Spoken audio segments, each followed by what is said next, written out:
Hey, what's up everyone? Durant here of the Yasuhiro0088. Hope you're all doing well. Sorry for the odd closure of the stream a second ago. For some reason, YouTube's being difficult, so give me a second. I need to send out another update for everything. But yeah, we're going to be talking a little bit about Dungeon Core. Probably, I think, for the first time properly live. So stay tuned. Once I get these announcements out, we're gonna jump right into it. So let's see here. Gosh, I don't know what happened. I went to go live and then it's like chat's disabled. What do you mean it's disabled? All right, let's see. Almost done.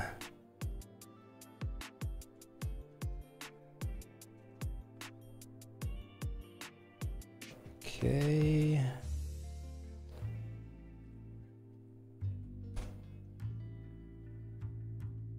All right, that's one. Get back to Dungeon Core for that one, and then all right, so Discord announcements are done. Just got to do Twitter.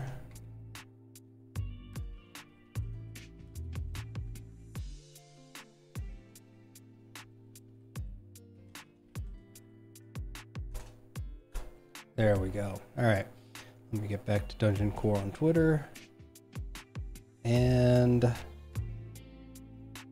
personalized ads. Get out of here. All right, we are good to go. All right, so welcome everyone once again. Durant here of the Yasuhiro0088. We are going to be talking a little bit from a first look kind of perspective of what's going on with Dungeon Core. What have we been working on? What does it look like? How do you get access? How is it even different from other TTRPGs? And why the hell should you even try it? But before we get into that, I think where we'll begin is to share a little bit about why. Why did I even bother getting into attempting to make a TTRPG? So the project actually, I didn't have plans to do this at the end of 2022.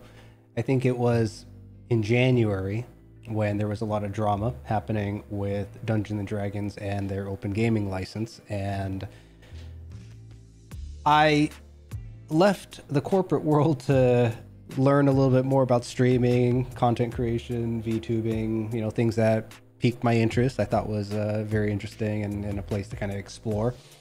And gosh, I've been doing that, what, for the past year and a half now, I think is probably a good time frame.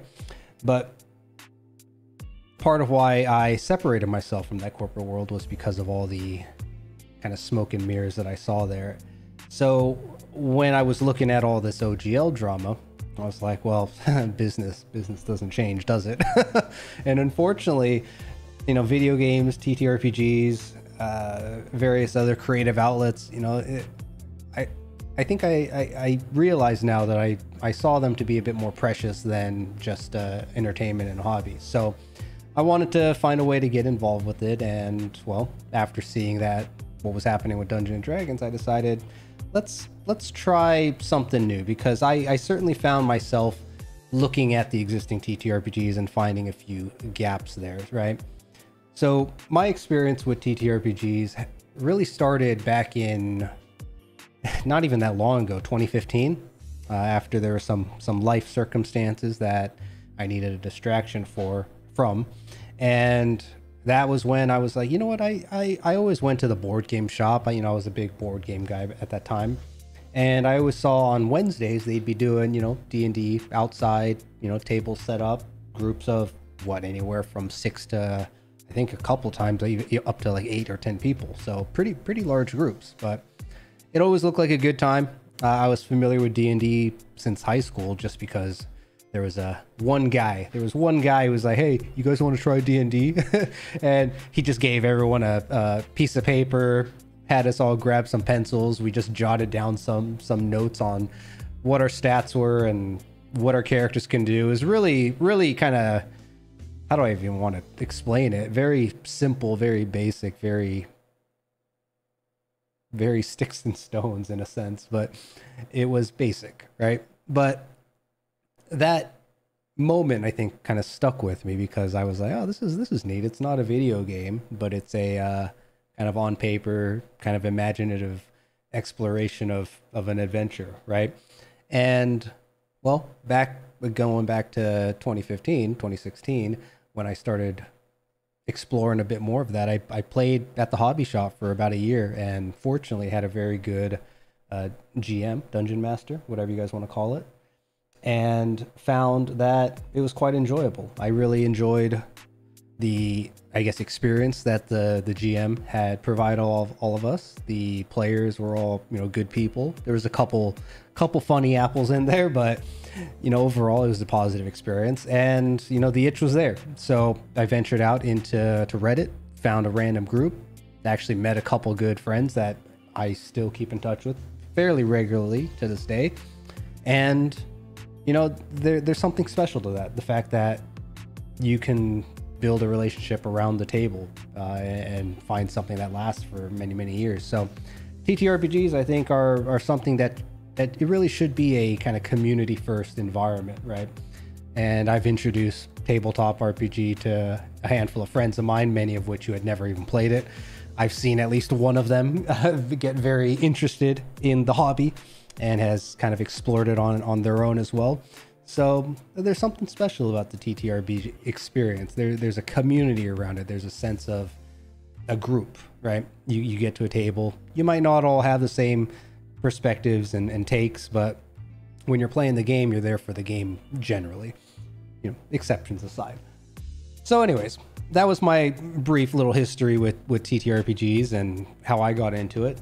And around that time, it was all, you know, D&D 5e was all the rage, and it kind of still is, I think, right?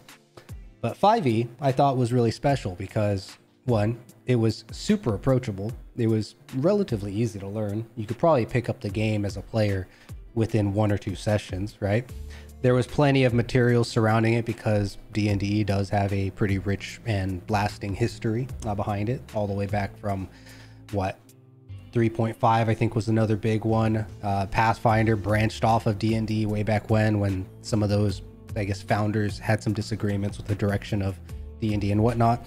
So in a lot of other TTRPGs and RPGs in general have kind of spun off and taken inspiration from D&D and whatnot. So we're going to see maybe a little bit of that with Dungeon Core, but I really wanted to create a system where, you know, it's about the players, it's about the game masters, it's about the game, and let's keep it simple, right? Let's create a framework that allows game masters to really take the game in a direction that they feel comfortable with, to the extent that they are comfortable with, and not be limited by a strict set of rules. Now, we do require, it is still a game, right? So there are going to be some fundamental mechanics and rules on how to go about as a player, how to go about as a game master, and how to interact with one another within the world. But I also find that a lot of homebrews, and a lot which are really just kind of original scenarios, situations, takes, rules. I mean, it's a really large umbrella of different categories of topics, but homebrewing is really where my interests lie. I never quite found, I don't know how to explain it, a personal connection when it comes to a lot of the modules and kind of the pre-built worlds and environments. I can see the benefit of it because, you know, there's folks that maybe don't have the time or the mind to really venture deep into kind of addressing NPCs, locations, items, you know, the whole flurry of what could be in a campaign or a session. So, you know, there will be some of that down the line perhaps, but for now, the goal of Dungeon Core is to just lay out the foundational rules of how you can play the game. We've done, I guess, I don't know if I want to call it 2. We've done 1 playtest with a group of 4 players, and the feedback was generally good. I actually got quite a lot of good feedback from that. And one of those players, being a game master themselves, buddy of the channel, Xavier, if you're out there, decided that he wanted to try running the system. and I'm sitting in on it just to observe and kind of make notes and make changes as I see what the GM and what the players and kind of nuanced, what do I want to call it, where maybe some tension in the system might exist, right? So try to loosen some of that up. So the system is young. I'm considering it in an alpha phase right now, as we are still just finalizing the mechanics of the system and working towards, I guess, more of an open beta type of access right now, though, with the stream today. If you want to try out the system, it is available in the description, so feel free to check it out. But I think let's just jump into it at this point. We'll go full screen. Oh, you know what? I forgot to take my BGM over here, so let's go ahead and grab that real quick. Let's go ahead and add that to the scene, and oh, all of these were different. I had 3 of them. I had to put them on. All right, cool. So here we go. We're going to be hiding here in the corner. Maybe I'll move myself somewhere. Nah, this is fine. All right. So the entire rule set for Dungeon Core actually exists on Discord. So I really thought it was interesting how we're seeing various, I guess, platforms begin to use Discord as a interface of sorts. And I've also seen a few courses that are being handled through Discord, and I thought that was an interesting way of addressing something you wanted to present, right?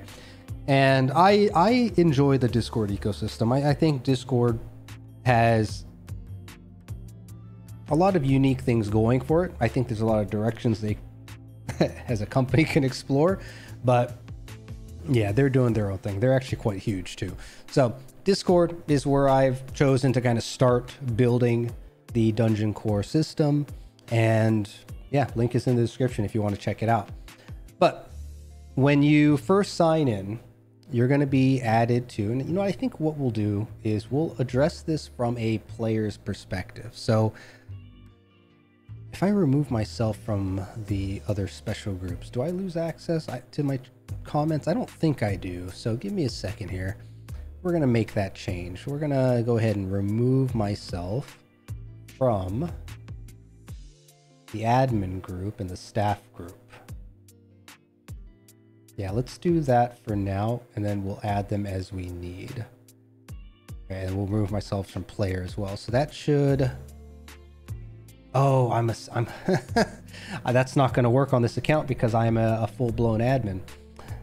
All right, let's change that back for now and take maybe a look at my alternative account, which is the Dungeon Core login. Let's see if that account has the access we're looking for. Okay, it does. Let's switch over here. All right, so I'm logged in now with a different account. We'll switch back over once I show kind of the introduction. So initially, when you join the Discord, you're only going to see the About Dungeon Core page. And About Dungeon Core, we don't have a whole lot of fluff, a whole lot of flair. We don't have a whole lot of, you know, backstory with the world and the kind of the makings of. I really want to get the minimal information that is needed to kind of convey what is it, how do you use it, and then how do you get started. I think Dungeon Core at its heart is a game system more tailored for game masters and homebrew. At least I think that's what the vision is going to be. The whole idea, though, is that we want to encourage player agency, right? So the little sentence here at the top, all of it subject to change as we continue to kind of work on presenting the system, is it's a tabletop role-playing game, right? Much like D&D, Pathfinder, etc., but it's more a system of core framework, right? It has core mechanics, much like maybe the Fate system might be a more relevant example, where there's not really a world tied to Fate, right? It's more of a dice mechanic system. Maybe the D6 system or the D20 system without all the extra fluff around it would be a good way to think of Dungeon Core. But the idea here is we want to provide a flexible and modular style in the system to allow game masters that flexibility to make decisions and run their game their way without having rules that they have to contend with, but also providing the players the agency to really be really be creative with their imagination on what their characters can do. How are they building their characters? I think I want to see Dungeon Core's character creation be more reminiscent of, say, maybe a combination of role-playing video games, as well as, if you're familiar with the term, isekai, which is where, you know, a character gets, you know, hit by a truck gun, a vehicle, you know, he passes away in some comedic situation, or whatever it may be, but he finds himself in a different world and is granted these kind of level ups and powers and whatnot through that. So I want to really focus more on a level up system for the skills and abilities that the players have, not necessarily tying it all to just set growth parameters, if that makes sense. I think D&D has a bit of a struggle there, because there's I think maybe a little too much noise with D&D and Pathfinder. Maybe Dungeon Core is going to follow suit, but I'm hoping to simplify that by approaching it more in a modular kind of template format for players and game masters to really just let it flavor out as they see fit, right? I think that's the goal here. So initially, these channels, you're not going to be able to see what they are until you get access to the channels. That's just a Discord limitation. But we also have, right, where players can get started, the rules for enjoying the game. So one of our rules is to just simply explore your imagination, right? I think tabletop RPGs has a very unique community, or it's a unique environment where the term I've used in the past is, it reminds me a lot of kind of childhood imagination, right? Where you are holding a pole or a stick, and your brain translates that into, oh, this is a lightsaber, or this is a sword, or maybe you have a Nerf gun or something, and you're like, oh, you know, we're soldiers and whatnot. I think the older you get, you lose some of that kind of imaginative experience, and TTRPGs, I find, bring some of that back, which I think is part of why a lot of people enjoy it. Is there is a unique experience when you enjoy a TTRPG. So rule one, very simple. Just, it's about enjoying and exploring various forms of imagination together, right? Obviously, you don't want to impede on someone else's imagination. So the whole idea with the system is to make it a collaborative experience. So that is where we get into rule two, where rule two is to forge these collaborative stories. At almost every single TTRPG group that I've been a part of and walked away from, there's a memory that comes with that, right?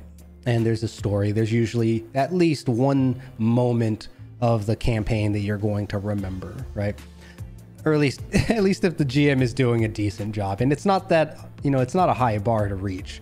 So being able to enjoy your time with the people at the table, enjoy the experience of a TTRPG together, and be able to do creative, cool things together, while having the chance for how to, you know, address a failure, how to address a challenge, is going to be a core part of it. So again, really at the heart of it, it's going to be a very collaborative, imaginative experience is the idea.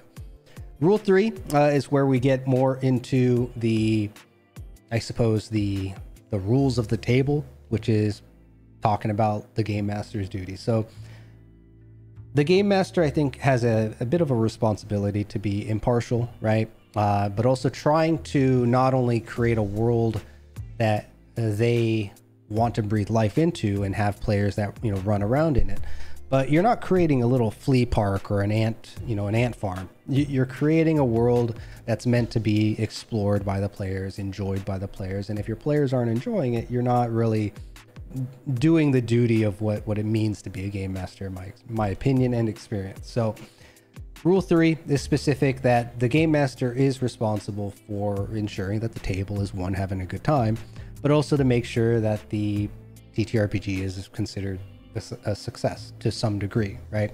Those metrics, whatever you want to call them, they could be, you know, just purely the enjoyment of the players.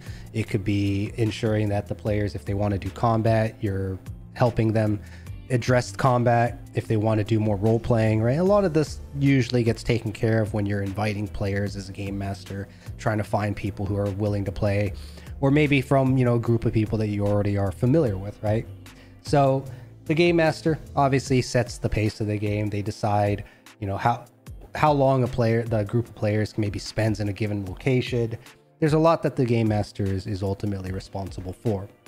But at the same time, the game master, I think, has a responsibility to set the rules of the table and decide what is acceptable, what is not. And if they get feedback from the player, or if they consider the feedback from the player, in like one of the buddies of ours, they do a safety checklist. So it's like, hey, what are the topics that you are okay with? What are the ones you're not okay with? What are the flat out don't go there topics, right? The game master has a certain degree of responsibility, not just to the game that they're running, but to the hobby itself. So that brings us to rule number 4, which is simply respect the hobby. I mean, I think this is kind of a no-brainer, but we do find folks out there that sometimes are not considering what the hobby means to the collective group, whether that be to the hobby as a whole, or to the hobbyists at the table, or to just simply the group that you're a part of, right? The community that you're a part of. So we want to make sure that players who are enjoying Dungeon Core in particular is that we're being respectful, right? Respect everyone's spaces. Make sure that if there is contention, it's not blown up. You know, if no one knew, right? You can't really, you know, expect people to be mind readers. So ensure that certain topics are addressed at the beginning. You know, be open with your communication, because we want to enjoy the game, right? As a player, as a GM, we want to enjoy the game. We want to enjoy our time with others. So let's make sure that we can do so through the rules of the hobby and the respect towards the hobby. So much like sports and having a bit of sportsmanship, right? Let's make sure we're on top of that as a group. All right. So that's the first page here, right? Welcome to the Dungeon Core. Just very quick highlights of what the channels are. And once you accept the rules, you'll be added to the players group, which then grants you access to everything else. Now that I think about it, maybe I should grant players the view access, but I didn't do that more or less because I wanted to make sure people review this About Dungeon Core page, right? It's the only page. You got to at least scan through it. But once you hit the check mark, then you get access to everything. So we have a few channels here that we've created for the community. Not a whole lot of activity yet because it's been a very, again, small group. And I think for this part, let's switch back to Discord proper. It'll be a little easier to navigate. So if we look at Traveler's Tavern, we have, this is where the invite notifications will occur. We had actually, oh, where did it go? Oh, people are just commenting on the new logo. Yeah. But yeah, let's actually jump back here. So would it help to make the view a little larger? What was the zoom in button? I know there's a zoom in button. I had done it before. It's not doing anything. All right, that's a shame. Maybe it was, found it. Aha. Oh, that messes up my cropping though. All right, you guys will just kind of deal with it. All right, so the Traveler's Tavern is just open general discussion. It's where people get fed in when they join. It's where, again, the welcome messages are. It's just the general kind of communal channel, right? We have a memes and art channel, which I know almost every single Discord server I've been a part of, people like memes. People share memes.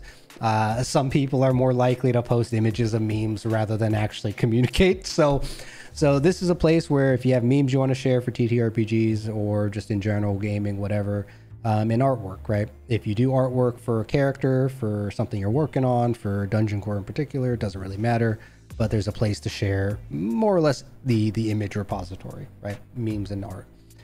We also have then TTRPGs and games. So this will be a more open discussion, right? If you like TTRPGs, you probably like games too, whether that be tabletop or video, doesn't really matter. But this is a channel for that type of discussion. Dungeon Core forums. This is specifically for Dungeon Core topics. Now I haven't created anything yet, but we have some tags. So we are using forums within Discord with the tagging option. This is actually going to be more important later when we get into the mechanics of the system and how it functions. But, you know, discussion, questions, suggestions, videos, and clips can all be posted here. We might add some more tags depending on what people like to talk about, but that is the idea. And then this Dungeon Core forums is probably where I will be spending most of my attention, if at all. Well, not even if at all. Most of my attention will go here, aside from building out and fleshing out the rest of the system as we continue to grow it. And then we have looking for group. This is just all members of the Discord server. If you're trying to, get a group together, ideally, I would like to keep this to Dungeon Core in particular, but we'll see how things go. And then we have looking for party. Looking for party is a little different from looking for group because we are using this to separate the supporters of Dungeon Core. So we'll talk about what that means a little bit later, but the idea here is supporters of Dungeon Core, we have 3 tiers. One just for donation, one for support, one for game masters, right? Players and game masters, essentially. So looking for party is a place for the game master supporters to post their games running Dungeon Core, and then for the players who want to play Dungeon Core to find those games. So I thought it was a good idea to have a specific place where players can, game masters can advertise and players can join specific to Dungeon Core, and hopefully that will be a good way to handle it. And if you're not able to or willing to support us, we understand. That's what looking for group is used for. So you can just more openly look and ask for if there's a group available, if there's a game available. All right, next up we have how to play, how to run, and support. We'll get to that probably later towards the end. But getting started, I hope I hope it's pretty clear that, hey, you should start here. And then if you plan to be a game master or a dungeon man, as some of my players have called it, you can also leverage the running Dungeon Core channels that talk a little bit about some of the additional mechanics that you might need to review, right? And again, I've spent some thought and tried to, again, minimize the just word vomit that occurs in a lot of like rule books, right? I buy a rule book. It's like, hey, I just want the information. I just want to know what it does. What do I gain? What can I do? How do I do it? And move on. Personally, I don't want to read, the 3 pages of lore before I learn how to roll dice, right? So hopefully I've done an okay job with that. But let's get started, right? So getting started is going to take you to just, what do you need to play?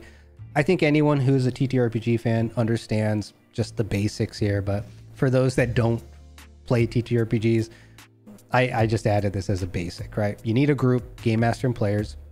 You need some dice. We are using the standard TTRPG kind of dice spread. So we got a D4, D6, D8, D10, D12, and a D20.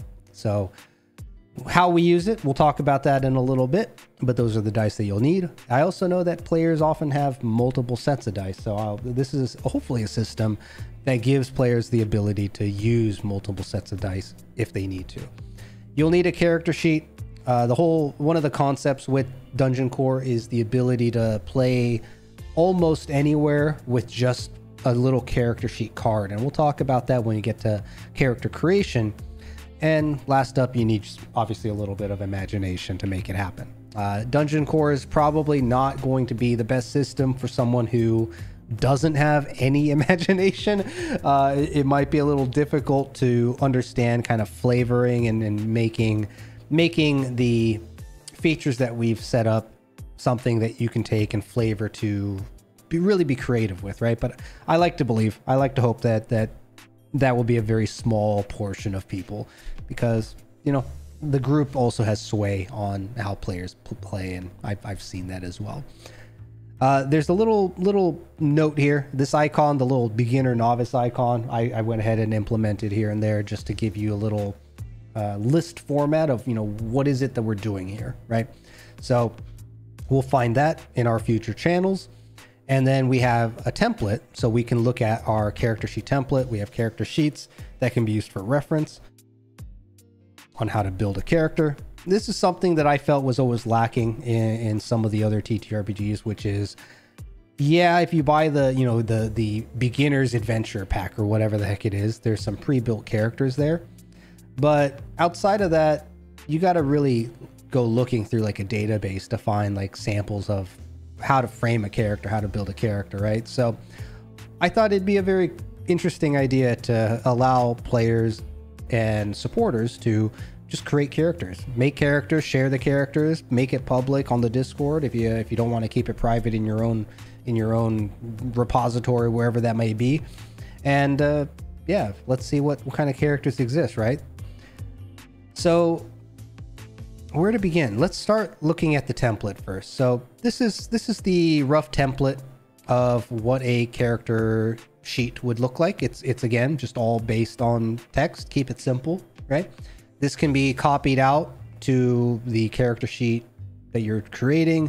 It could be copied out to maybe like Foundry or what's the other one? Roll20, right?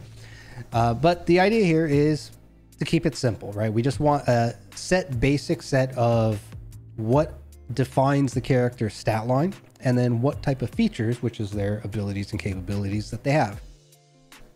And from that, the hope is that players will be able to essentially play this game anywhere as long as you have dice handy, right?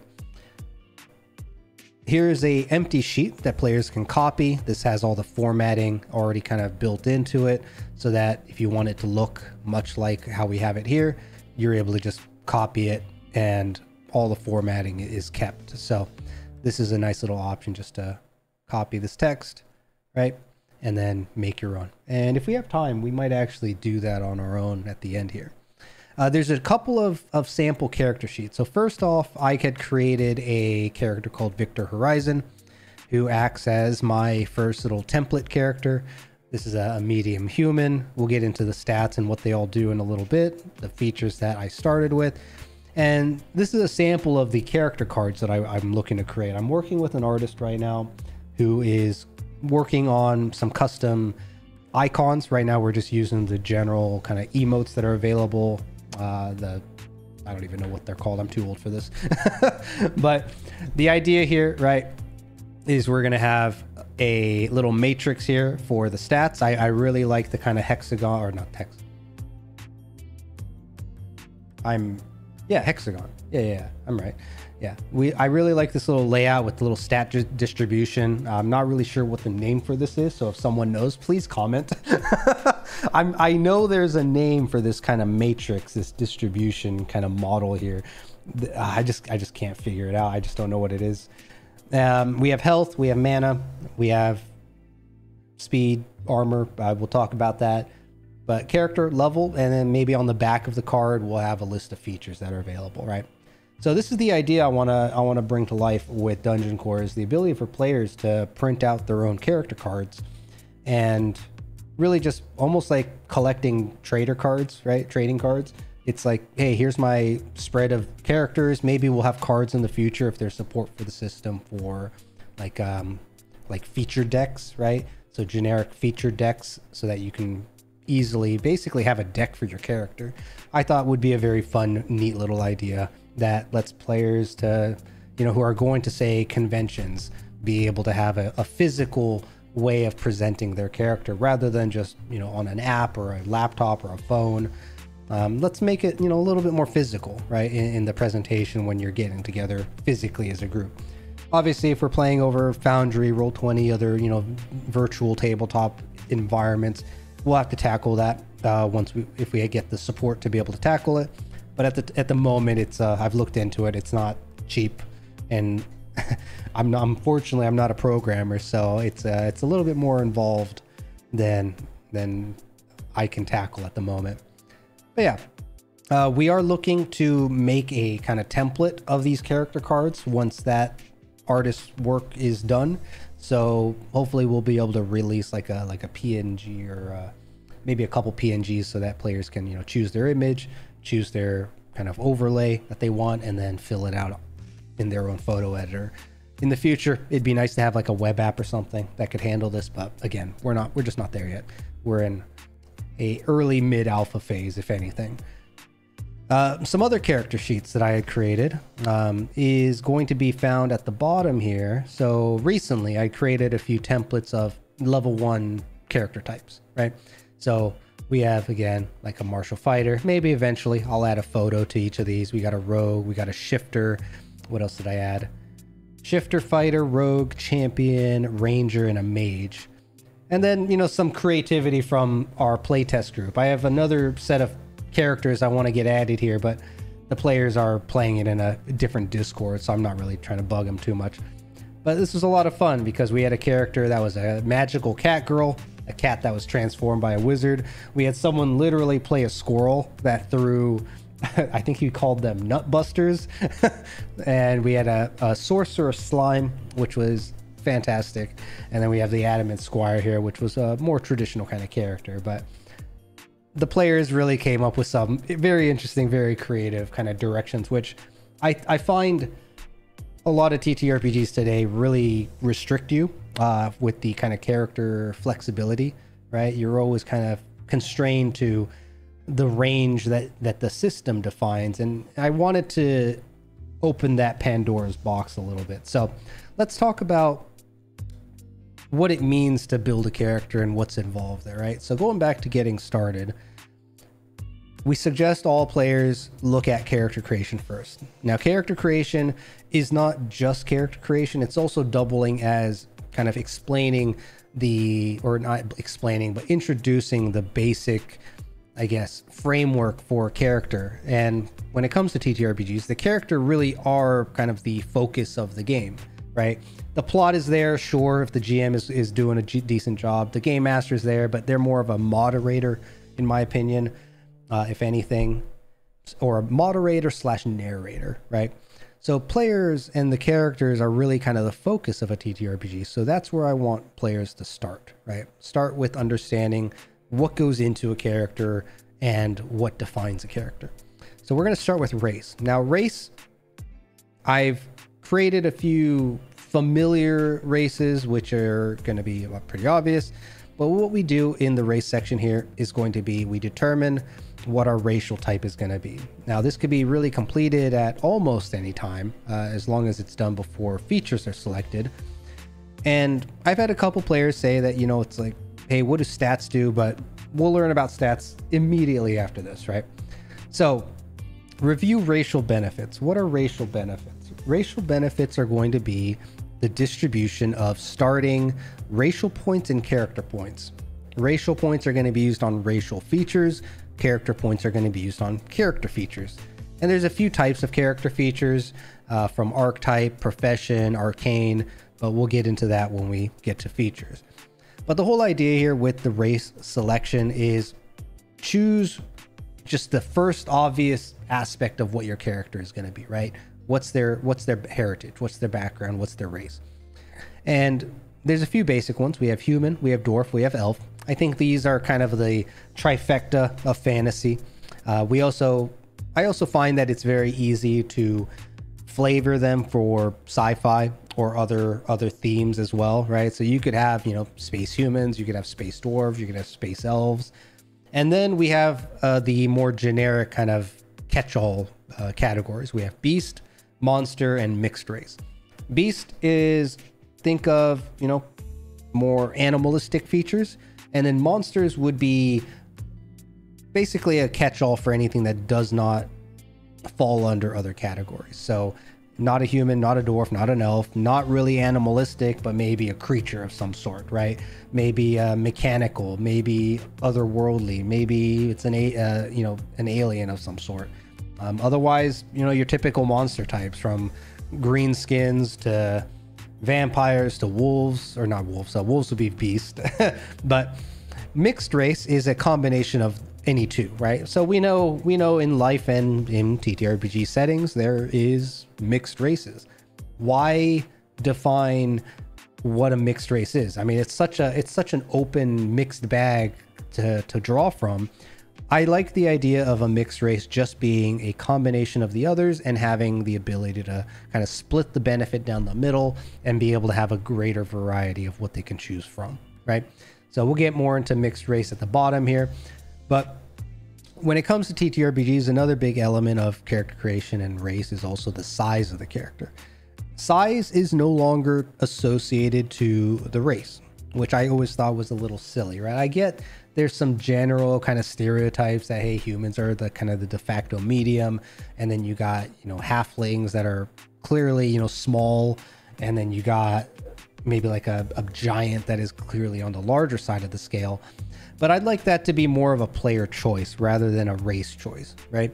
So a human who is maybe small gets a few benefits and whatnot, whereas a human who is large, maybe you know, he's part giant, or maybe he just has really good genes. I mean, shoot, we have humans nowadays who are pushing what, 7, 8, something crazy. So I don't think race and size should be directly correlated. So we've separated that and changed sizes to now be racial features, right? So if you want to be something other than a medium-sized creature, then we are going to use features to determine that, right? So it'll be, again, player choice. There's a brief little description just for anyone who's unfamiliar with the races. You know, what are humankind, dwarf kind, elf kind, beast kind, monster kind, so on. And then at the bottom here, I've created just a little matrix. This is not meant to be more of an example, not the equation to use, right? But generally, you can expect a half elf to be a cross between a human and an elf. Halfling, depending on how you want to flavor the halfling type, right? They're going to be a mix of humans and either a dwarf or an elf. This is, again, just my template or my example that I've laid out. Gnomes, I always thought, were more kind of elf-like or had a more elf origin. So they are a combination of elf and human dwarf. Half orcs, pretty straightforward. Orc being a green skin, being a monster. Giants, they could really kind of go either way. You could just make it a really tall human, or you could combine them maybe with some beast blood or monster blood or whatever, right? A Damphir, which is typically like a vampire, is a monster combined with maybe human elf traits. We have a cat girl. I just called it that because I thought it'd be funny. So they're human and beast, werewolf with human and beast, right? The male counterpart, whatever. So those are a few examples, but race is meant to be pretty straightforward, right? It's really all you're choosing is what kind of flavor racial flavor do you want to pursue with your character? And what are the distribution of points that you're going to get by choosing that race, right? So the more beast-like that your character is, the more racial points they're going to get. The more human and more varied in skill set they potentially could be, the more character points they're going to get, is the short of it. So I'm pretty happy with the race system. I think this actually works quite well, and yeah, gives players some flexibility on how to build their own race rather than just picking from a list with some very minimal distribution of flexibility, right? I think a lot of min-maxers typically have very specific races that they go for because there's clear winners when it comes to traditional TTRPG races and how they are set up. So this is a bit more flexible. Hope you guys enjoy that. Stats. This is where Dungeon Core, I hope, is a bit more unique in its execution. So stats in Dungeon Core are not numeric values. They are dice. Now, I've heard Savage Worlds, and I think there was one other system out there that uses dice as stats, but same problem I've seen with these systems as what I'm trying to separate myself from, or the system from, is all of these systems have defined kind of flavors and worlds and lore that I think that should be up to the game master to determine, right? What kind of a world does the game master want to embark their players within, right? And if a player happens to know more information about a world, well, the game master sometimes gets caught with their pants down, which I think should never happen when they are the ones running the game.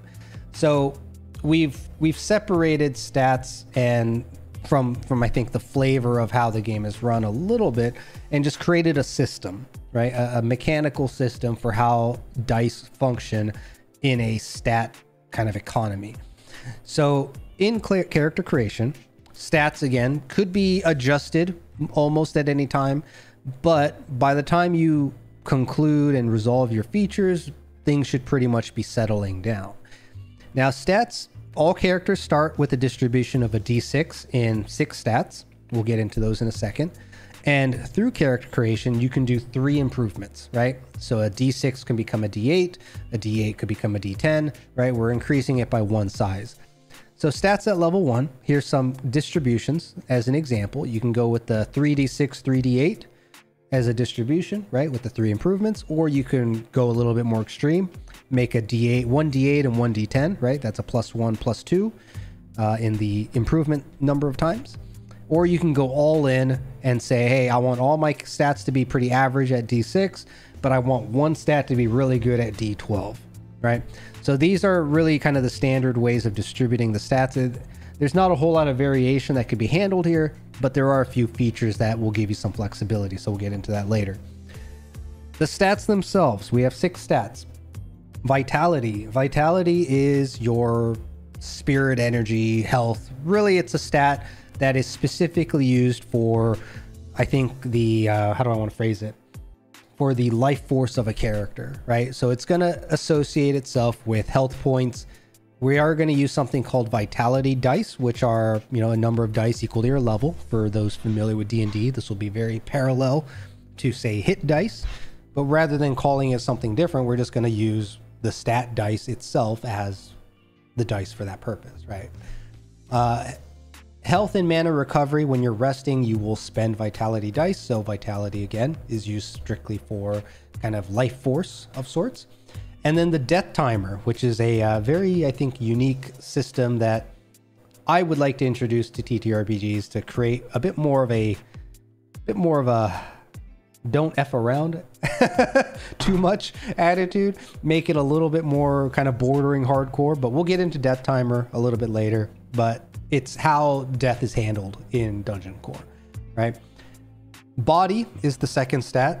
Body is meant to be for physical attributes of such, or physical, I guess, well, really just the physical stat line. So, you know, your power, your strength, your constitution, and this directly affects your melee damage, or at least it can, as long as you are proficient in attacking, which we'll get into that a little bit later. If you ever, you know, go in and just go to punch somebody, you would use your body dice, right? Is the idea. Mind, right? Countering, or not countering, but I guess, what's the word? Parallel to body? That's still the wrong word, but we have body, we have mind. Mind is your brain, essentially, right? It's your intellect, your knowledge, your wisdom. It's your kind of ability to process information. So when it comes to, you know, mental tasks, visual, right, perceptive tasks, being able to process, hey, what am I looking at? And even social, right? Being able to process, how do I have a conversation? That is all going to be associated with mind. And also, for those that want to use what we call arcane abilities and features, you will use your mind for mana points, which are really just the capacity. It's the resource for casting within the Dungeon Core system. So we have body, mind. Next up, we have skill. Skill is going to be a bit of a catch-all for sort of physical, like the execution of maybe body and mind. If you, maybe that's a good way to think about it, right? So you might be really strong, you might be really smart, but if you don't know how to use it, how worthy is that really, right? So skill is your ability to kind of do things. Skill is used for physical and mental precision and finesse, right? It's also used for certain social circumstances where it's maybe not just knowing the information, but it's how to convey the information. So if you're trying to perceive or deceive or intimidate, you might be doing a combination of skill and mind, skill and body, or just flat out, you know, you have to be more skillful with your execution, right? That is the idea behind skill. Skill will directly affect your accuracy. So melee and ranged attacks are going to use skill, and ranged attacks are going to specifically use skill for calculating or at least influencing their damage, right? So certain features will grant you the ability to introduce your stats to the damage, for example. Arcane. Arcane was a fun little idea to kind of brainstorm. I struggled with this one, but I think I'm going to settle on Arcane. The idea here is that Dungeon Core, because it is a set of mechanics for a TTRPG, the idea here is we want to create a system that is to some degree flavor agnostic, meaning it's not tied directly to fantasy. It's not tied directly to sci-fi and et cetera, et cetera. So arcane seemed like a good way because arcane is kind of the unknown, right? It's phenomena of sorts. So the ability to invoke that, to use that, whether that be magic related, whether that be superpowers, whether that just be some eldritch, abominable, unknown energy, who knows what it is, right? So arcane is meant to be a bit of a catch-all for anything that could be unexplained to the general population, perhaps. So arcane is used maybe as a parallel to skill, but for arcane effects. So accuracy, damage, healing, anything again magical that, or at least we would perceive as magical, might fall under arcane, including some resistances as well, which we'll get into a bit later. And then last up we have speed. Speed is really your kind of maneuverability, your ability to react, your responsiveness. So speed is going to be used to determine your movement. It's going to be used to determine what we're going to refer to as initiative, which parallels much like what you would consider from, say, D&D. Swiftness, if it's involved. And then also, this is a mechanic within Dungeon Core, which is rather than having, say, it's going to affect your action economy directly. So the faster your character is, the more reactions that they're able to take within a given round, which is going to give them the ability to potentially do more and be more flexible, right?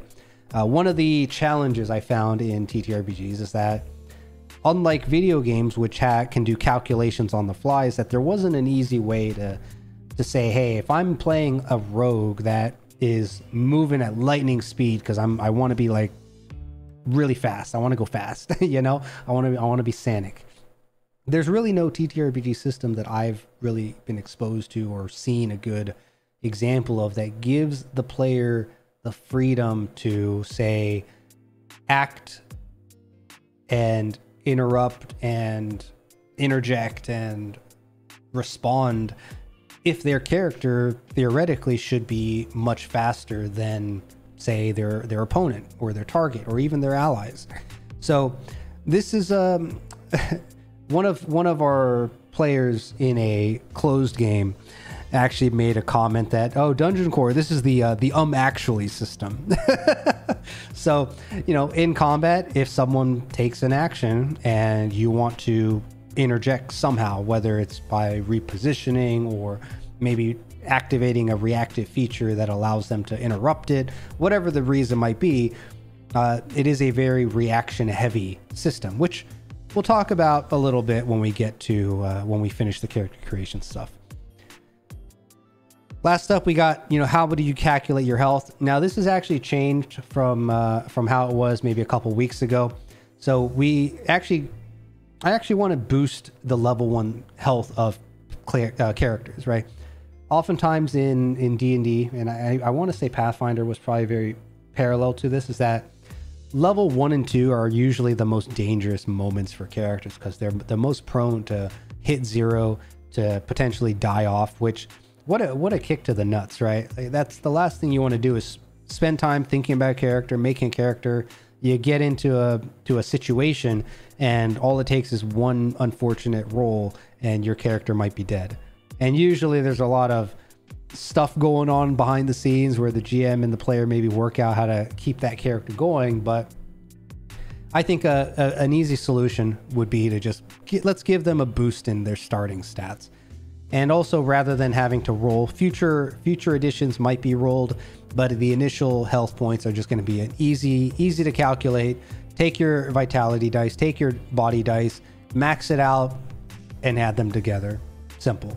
So if you have say a D6 and a D8, that's going to be a D. That's not a D. that's going to be 14 health points at level 1, right? So take a look at our sample characters that we created, and hopefully the math works out there.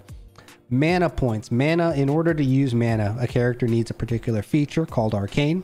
So there is a bit of a barrier to entry to use arcane capabilities, but a character that does will be able to gain mana points. And the mana calculation is very similar. I've also changed this in the past couple weeks. where it is now half of your max mind and half of your max arcane, right? So in the same example, if my health was a 6 and an 8, right? If mind was a 6, arcane was an 8, I'll take half of those values. So that's a 3 and a 4. It's going to be 7, right? So hopefully that's not too confusing. If you guys have suggestions, do drop a suggestion in the Dungeon Core forums or leave a comment in the video down below.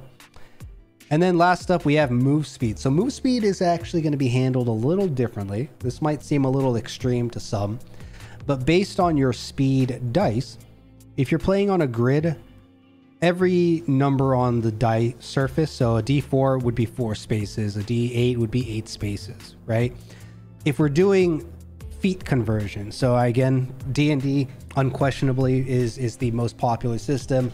Pathfinder, branching from it, has very similar mechanics here. But if we need to convert speed to feet, we're simply multiplying that value by 5, right? So a D6, which would be kind of the average, will come out to 30 feet in this case. So depending on how the GM is running the game, whether it's on a grid-based layout or a feet-based kind of measurement system, we have mechanics for both that you can then leverage. But it is ultimately going to be based on your stats, right? Your speed determines your movement, not your race, which is, I believe, what both of those other systems do. Which I think, again, is I'm excited to see how this works in a more larger scale. In our playtesting, this didn't really pose a problem at all. Part of it may also be because we've doubled the combat duration. So rather than 6 seconds per round, 6 seconds per round, we're now looking at 12 seconds per round. So there's a lot more opportunity to kind of move about and be flexible with movement and be able to traverse in a space, right? Because if you're going all out, you can travel more than 30 feet. I'm fairly certain. So, right, we're going to give a little bit more flexibility with movement, with spacing, and also give players a bit more control of what their movement looks like based on their stats. So the better your stats, the faster you can move, right? That's the idea. All right. Beyond level 1, that's going to be covered in level up, so I'm not going to go there just yet. But features are the big deal when it comes to the system here. It's a very kind of modular system, so features are really where the player has control on defining what their characters can do, right? This is really where the building of the character comes into play. So first of all, there's a minor, I guess, attribute / feature called Arcane Affinity. And what we've done here is arcane energies are categorized in 6 different groups. We have force, warm, cold, spirit, light, and dark. And then I put some examples on what that could mean, right? Some of them might be repetitive. It might be up to the players to flavor it. Arcane Affinity, obviously, gonna have a bit more relevance to those who deal in the arcane. Physical, martial characters that don't have any sort of arcane connections to their character might not see a whole lot of benefit here outside of maybe some bonus resistances that they can gain. But outside of that, yeah, it's really just more for flavor's sake, right? Rather than having 20 different abilities that are all, different types of fire, for example, we're now going to leave it to the players to decide, hey, is this going to be like a fire spell? Is this going to be a pyro spell? But from the GM's perspective, right, the guy running the game, we're going to say, hey, it's a warm attribute, so that resistances and weaknesses and whatnot could be easily determined based on what the flavoring is actually categorized under.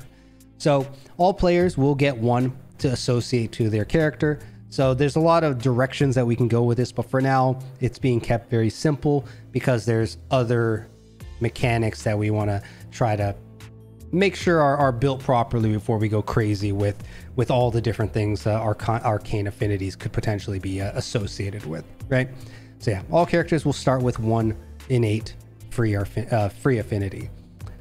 Then we go back to the racial benefits, right? So based on what race you chose, you're going to have a number of racial and character points. Now the racial points are going to be used on racial features. So this could be, say, the sizes, right? I want to be a large creature and I want to have, 4 arms and I want to be able to jump real high. You know, if you want to be able to do that, fun fact, you can do that. I actually saw in our private closed game that I'm observing in, one of the players actually made a huge robot as their character with a childlike human companion, which is actually acting as more of like a familiar, which I thought was just one of the cleverest freaking ideas. And it's also just funny to see a character token taking up a 3x3 grid at level 1. I thought that was fantastic. So, you know, giving again the players that agency to create the type of character that they want, I think that our system here actually helps to accomplish that. So based on, again, the race that you chose, you're going to go to look at the different racial features, and it's 1 point per rank. Pretty simple, right? You pick, let's say you picked a elf. You pick 4 racial features. Some features do have multiple ranks that you can max out to. So, you know, you might say, hey, I got 2 racial features that are at level 1 or rank 1. And then I have 1 that I've ranked to 2, which, you know, it could have gone to maybe 3, for example. I don't think there's a whole lot of those. I think it's pretty rare, but in general, right, most racial features are just 1 point. You get it, and you flesh out the racial characteristics of the character. That's the idea. Then we have archetype feature. Archetype feature is a subset of character feature. Oh, it looks like I have a typo here. Let me fix that real quick. There we go. So archetype features are a subset of character features, but they are more used to define a class archetype of sorts, a play style archetype. So it includes features that really shouldn't be obtainable by a large group of the population of players, right? Or the population of characters within a game world. These are, if anything, more unique kind of identifiers. It's like, oh, if you see somebody use, say, one of the features is called shapeshifting, right? If you see someone using shapeshifting, that's not something just anybody can do. It's something that shapeshifters can do, right? Same thing goes with if you see somebody casting Arcana and they're not chanting, right? I think one of the inspirations seeing, you know, anime and manga and a lot of this isekai craze that's going on is the funny situation where, you know, magicians all have to chant out their spells, but that one guy is able to do it without chanting at all, right? That should be a kind of a unique identifier. It's like, hey, there's something special about what that guy just did, you know? So that is really kind of what we're looking at with our archetype features. This has probably been one of the hardest mechanics to really kind of flesh out and try to find examples for to build out. So, you know, if you have examples, add a suggestion to the forums, or maybe consider joining us on Ko-fi and get access to maybe contribute some ideas to the library, right? We'll talk about how to do that at the end. So all characters start with 1 free archetype at level 1. Future levels, you will be able to gain more by spending 4 character points, and characters are limited to a maximum of 3 archetype features. So that is going to be something that a video game had inspired me, where it's like, man, if only I can get like 4 features, it would have been really, really good for my build. But because you're limited to 3, you really have to pick and choose, right? It creates, what's the word? There's some choice there that has to happen of, do I want to, what's the opportunity cost of taking one feature over another, right? And I think archetypes are a good place to do that. So we are limiting archetypes to 3 for now. So that means with the inclusion of your free one, you can get 2 more during future level ups by spending those 4 points. That's the idea. Character features, this is probably where the majority of features will occur, or not occur, but be listed. Character features are just, you know, what can a character do, right? What are they good at? What are they trained in? What kind of active abilities do they have, right?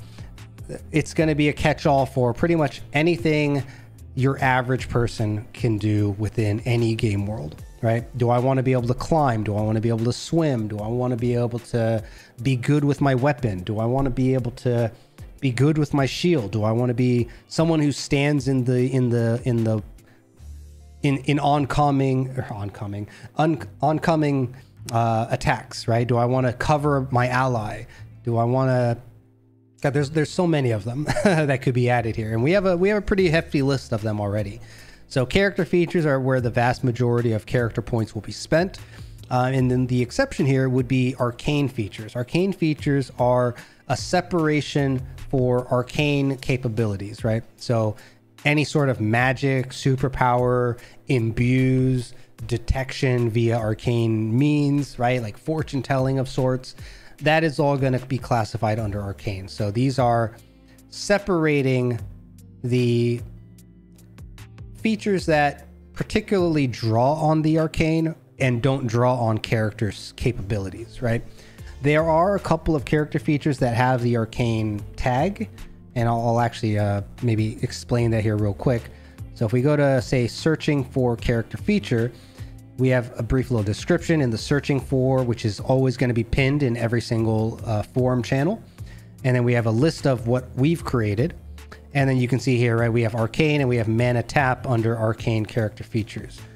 So mana tap, for example, I've categorized not under arcane because it draws on your vitality, right? You spend vitality dice to recover mana points as a reaction, as an example here. So it doesn't really require any arcane rolling. It doesn't really tap into, affect the arcane. It really draws more on the character to acquire the resource needed to use Arcana. So that is the idea with why we have an example here of why one is separated from that. All right. So going back to features, now there is one other category that I've omitted here. I should probably add it back, but it's called profession features. Profession features it was an idea that I came up with kind of later in the development, and I've chosen this little very large list of professions by Camwin, or compiled by Camwin.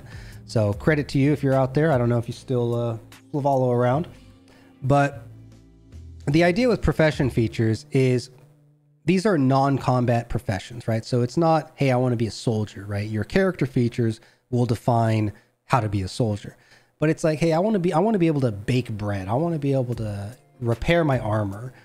These are all things that could be considered professions, and there's a simple kind of formula here for game masters to how to address profession features, not just game masters, but players as well. So yeah, there is profession features, but I also find that early levels, right, players aren't really leaning into professions as much. It'll probably be something that happens, I guess I would classify as mid game or late game. And I see you out there in the comments. Thank you. Appreciate it. It's been a long 6 months of on and off working on the system, so I'm really stoked to finally be sharing it on the channel here. We'll be doing another one of these in the future, probably sometime this month is the goal, at least, to talk about it in a more official capacity. But this is kind of just my way to get it out there and start talking about it. All right, so that's features, right? This is probably where most of the time is going to be spent on creating your character, right? It's like understanding, hey, what features exist? What could I create if you're a supporter, right? And you don't see a feature that really fits the need of what you're looking for. The whole idea of the system is that you can go to the Discord and you can add your flavor of a feature or create a new feature. We obviously will ask our members to follow some rough guidelines and templates of, what already exists. But ultimately the goal here is to create kind of this open collaborative system, because TTRPGs really are, I think, it's a community-based kind of system. And we see that with a lot of the home brewing that happens, a lot of the different types of weapons, mechanics, reflavoring systems, right? There's so much time that people spend in kind of creating what they want to see in systems that are popular, like in D&D. And then Wizards of the Coast obviously kind of turn it around and slap them all across the face. So I'm hoping that this system provides the means to expand upon it while setting an expectation that, hey, we really want to see TTRPGs, thrive and be creative and be a good time. Equipment is the next section, which is not going to be like a lot of traditional systems that I've seen. What we've done here instead is you're going to choose 1 uncommon and 2 common equipment. What is equipment? Well, that's really up to your imagination. Now, we've created, again, a framework for what equipment looks like. So equipment quality is going to provide either a negative or a positive bonus, depending on how good or bad the weapon is, right? So maybe a piece of trash that you found out buried in the woods somewhere isn't going to be very good. It's usable if you have nothing better, but it's going to give you a -1 to using it. Whereas a normal piece of equipment has no positive or negative modifier. Better equipment, better crafted equipment, right? Something that's a bit more customized, a bit more unique is going to have a 1 to 3 bonus. And then things that are really, really powerful, maybe unique or artifact level, is going to have a nice +5 to it. So simple mechanics associated to the quality of the equipment. And then as far as the equipment themselves, we're going to have an attribute-based system. So I've created here 6 attributes that I think are pretty common for for a large variety of equipment types. And we have here melee weapons and ranged weapons, which I've categorized by size. And I've associated a few basic attributes. Now, these aren't set in stone, so players and game masters can obviously talk to each other and decide, hey, I want a large weapon that isn't really versatile, but maybe it's like a pole arm, and I want it to have the reach attribute instead, right?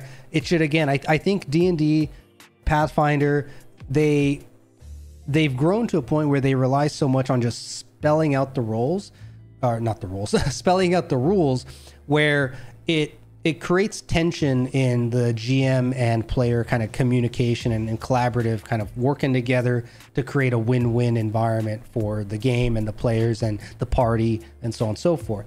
So by taking a step back and saying that, hey, no, here's the different kind of frameworks that we can work with. How can we make this fit what you want to do and what I want to see, right? As a player, as a game master. So again, trying to give a little bit more player agency to equipment, where it's not just defined on your class, it's defined on the play style that you want to make, right? I can't tell you guys how many times I've been so upset where I go to make a character and it's like, dude, I want to be a great sword wielding wizard, right? I want to be like this magic user who's really lightly armored, but he has this badass freaking sword or something. It's like D&D, you know, you got to really finesse the system or come to an agreement with the guy running the game to make that happen. I'm hoping that Dungeon Core is able to, you know, help players accomplish their vision for the type of character that they want to play with minimal pushback from the system itself, right? That's what I want to see. And I want to see, you know, game masters and players working together to come to an agreement and making what they both see as a win approachable and accomplishable within the games that they're playing. Ranged weapons, very similar kind of mechanics here, some basic attributes here, and also some, just again, a formula for how to handle range. So like what is it? I believe a large bow is, yeah, I think I created a large bow. It's going to have a range of max dice, so it's 10 times 20 for fantasy, so 200, and then a modern weapon, like some kind of a rifle or something. I thought 40x would be pretty decent, but as we get more people playing the system, trying it out, we'll hopefully, I hope to see your feedback and suggestions on what works, what doesn't work. But through our kind of initial playtest group and the group that I'm sitting in on, and hopefully future playtest groups that I'll be able to promote here, it seems to be working all right. Same thing goes with melee weapons. I forgot to cover it, but we do have throwing ranges for melee weapons, which is going to be determined by the character, right? It's, hey, not just what is the weapon capable of, but what is the player capable of. So if I want to throw, say, a heavy cinder block, my throwing range, it might not be as far as, say, a bodybuilder, right? As an Olympian. So it's going to be based on player stats to determine the distance. Roughly 10 to 15 feet of range is pretty average from what I was able to discern. But there is a tag to double the throwing range. So if it is, say, like a small weapon here, you could potentially throw it further because the weapon is more aerodynamic or whatever the reason might be, right? So we've created kind of, again, a system for equipment, or at least the basic equipment that we'll see used. Armor is handled a little differently in Dungeon Core, which I hope you all find interesting. So armor has a armor score, which provides a flat reduction to physical damage received, but also based on the type of armor, it's going to provide the type of reaction that you can take when receiving an attack. So if I'm wearing none or lighter armor, I could potentially dodge out of the way more easily, whereas if I'm wearing heavier armor or using a shield, rather than dodging, I might be able to try to block it and guard against the attack instead. These dodge and guard are going to be defined under actions and combat, but armor score is, I think, going to be interesting because it changes the way like light damage is received, because we just nullify light damage. You know, one of the things I find I enjoy from video games but don't really see translated into TTRPGs is the idea of like a glancing blow, right? If you get shot with an arrow and it's not dealing enough damage to, say, penetrate armor or penetrate skin or whatever the reason, that damage in a video game would just bounce off typically, right? Or there'd be like a reduced amount. So really what I want to see Dungeon Core accomplish is, if you are looking to hit a target, you have to react and take action to hit the target. If you're looking to deal damage, you have tools to enable dealing damage. And armor should play a role in the damage that has to be dealt to hurt the target, right? Like armor, I feel in a lot of TTRPGs is just like, what do? You don't really do anything. You provide me maybe with an abstract mechanic of whether I get hurt or not, but it really gets, I think, muddied in TTRPGs, and it's kind of just glossed over, and I don't really think it should be. I think armor should feel cool. I think a lot of things that people do in TTRPGs should feel cool, right? That's why you play it. You want to feel like a badass. If you want to walk around in a TTRPG world feeling like everything is against you, you don't need to be playing a TTRPG. Just walk outside. You know, just go live your life. The world's doing just fine on that front. So yeah, if you're using a weapon that's meant to deal damage, we should provide the features and the tools necessary to be able to feel like you're doing good when you do that. If you're wearing heavy armor and you want to just like stand there laughing as you're getting pummeled by weak hits, you should be able to do that. Bikini armor with best stats. Yeah, right, bro. Yeah, but that is a funny point, right? Like if you're wearing bikini armor, what are you really guarding? Is that heavy armor or is it light armor? I don't know. But that's up to you, the players and the GM, to decide. But we have provided, again, a formula for this, right? Backstory. The backstory section is really optional, honestly. Backstory, I find a lot of games, it goes either way. Either you have a game where backstory is important, or you have a game where it's really not, right? It's what happens from here on out that is a bit more important. Now, there are games that pull from character backstory, but that's really up to the GM to decide, right? So we're saying that a backstory is not required to play in Dungeon Core, but at minimum, everyone should at least, describe the character's appearance, right? That way, when you go to introduce your character, you have something to present. How do they look? How do they behave? What are they? Is there anything that you did with your features? Racial features. If you took extra arms, for example, if you have 4 arms, you better tell your players that you're playing with that you have 4 arms. Last thing you want to do is get into your first fight and it's like, I'm gonna attack 3 times because I have 4 arms. And they're like, wait, you have 4 arms? What? When did that happen? So yeah, backstory is pretty light. I've added some recommendations on like, hey, where did they come from? What's their family like? What do they hope to achieve, right? Their short and long-term goals, strengths and weaknesses, moral code. I think these are very, very good questions to consider when it comes to backstory, but it's going to be based on the game master to decide, how relevant is backstory in the game. So yeah, Backstories here, I would recommend it. I personally do find a lot of fun in kind of deciding where did the character come from when they're entering the game, and then throughout the game decide where they're going to go. But to each their own, right? To each game, it's up to each game.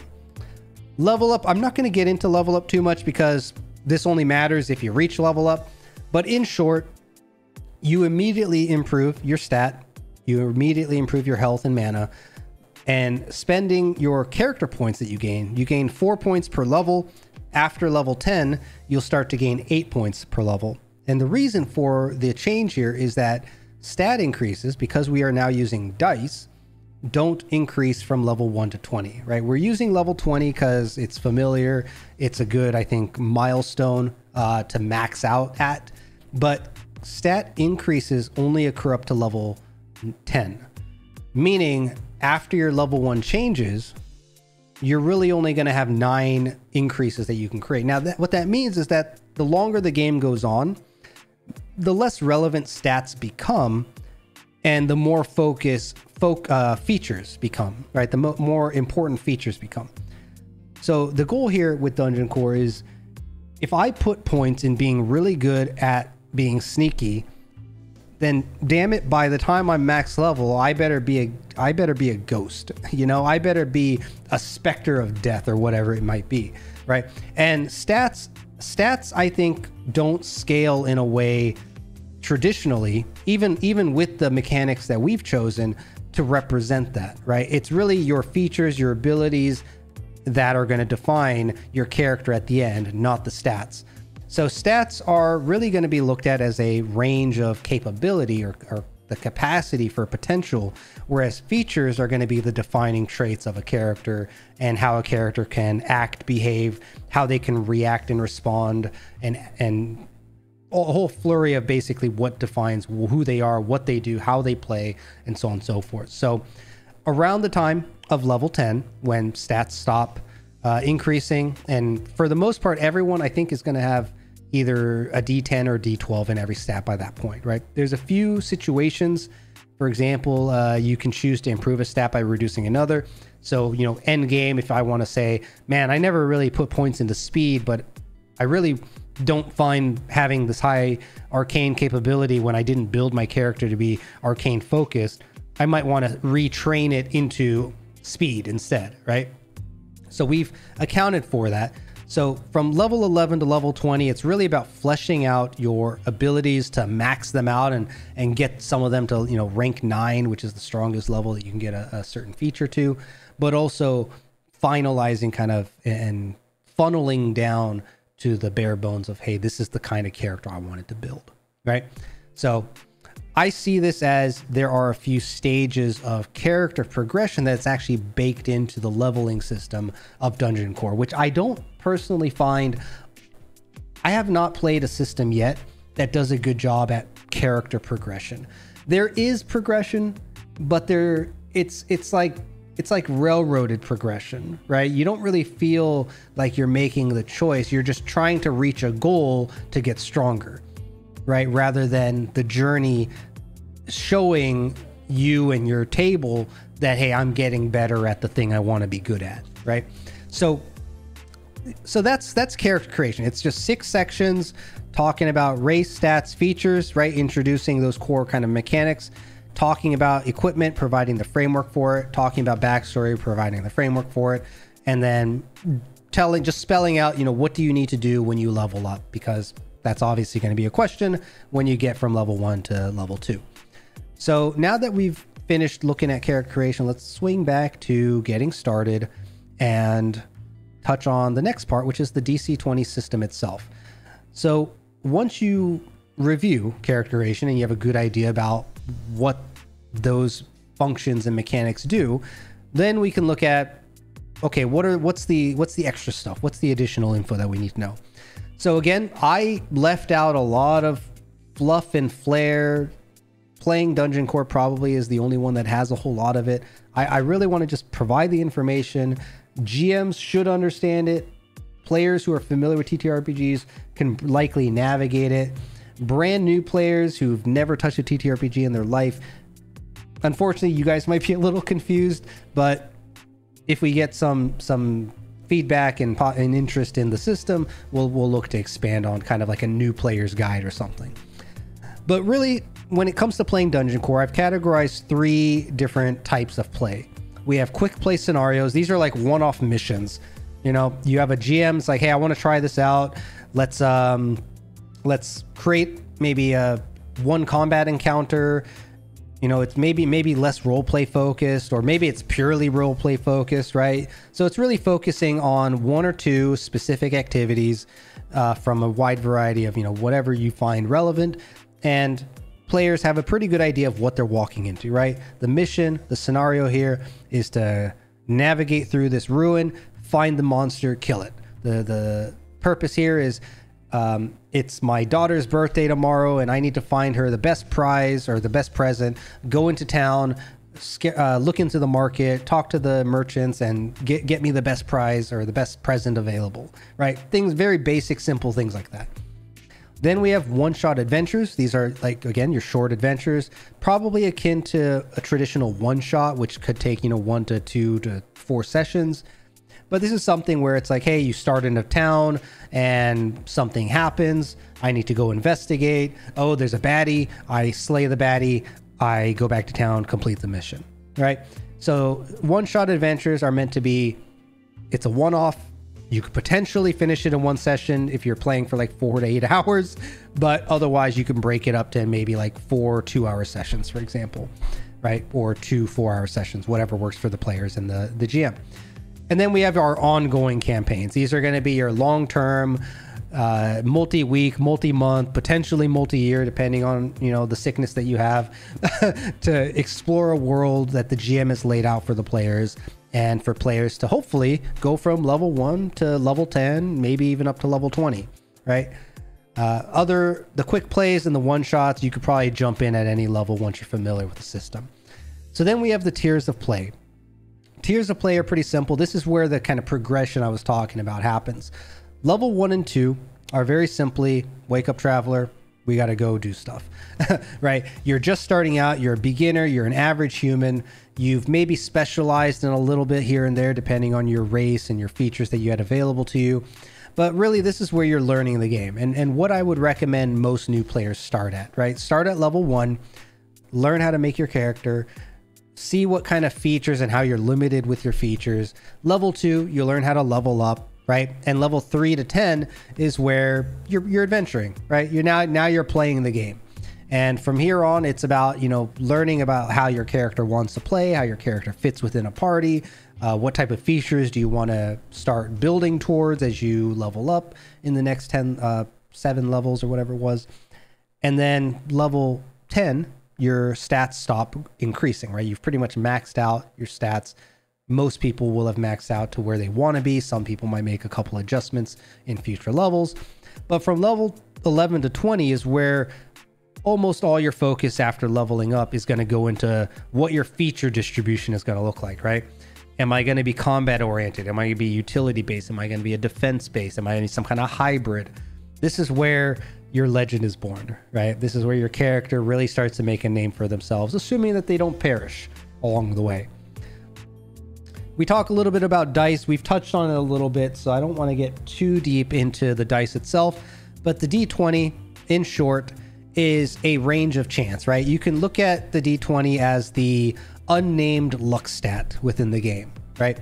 You have a 5% chance to reach a face on a D20, and, well, we're going to be hoping that you do at least decently well. If you get like an 8 to a 12 on your D20, then you have a pretty good average chance as a common beginning character to succeed in most challenges.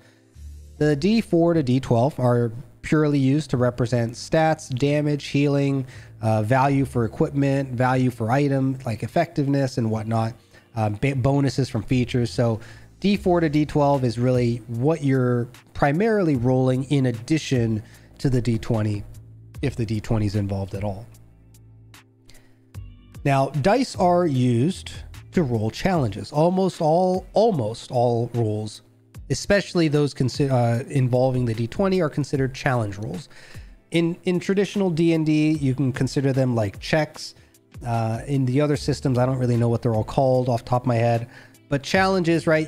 There's a particular challenge you want to partake in, whether that's to hit a creature, investigate an object, search the horizon, whatever it might be. You're making some sort of a challenge within the system, right? So we're going to call them challenge rolls. They are generally something that is initiated as an action or something that is responded to as a reaction. And success or failure is going to be dependent on whatever you're challenging up against. Now, there is a primary stat in pretty much every challenge. So you might be D20 plus body, D20 plus mind, D20 plus speed. But in certain situations, it may call for a secondary stat. So that's why that is included here. It's up to the GM to decide how often they use secondary stats. But there are also certain features that may grant secondary stats, right? To give the player, say, a bonus to a particular roll that normally would only have one stat to roll against. But when in doubt, the larger roll wins. So unlike other systems where it's you have to meet it to beat it, I don't like the meet it to beat it, because there are certain situations where, you know, you round up, you round down. Is it greater than? Is it equal than or greater than?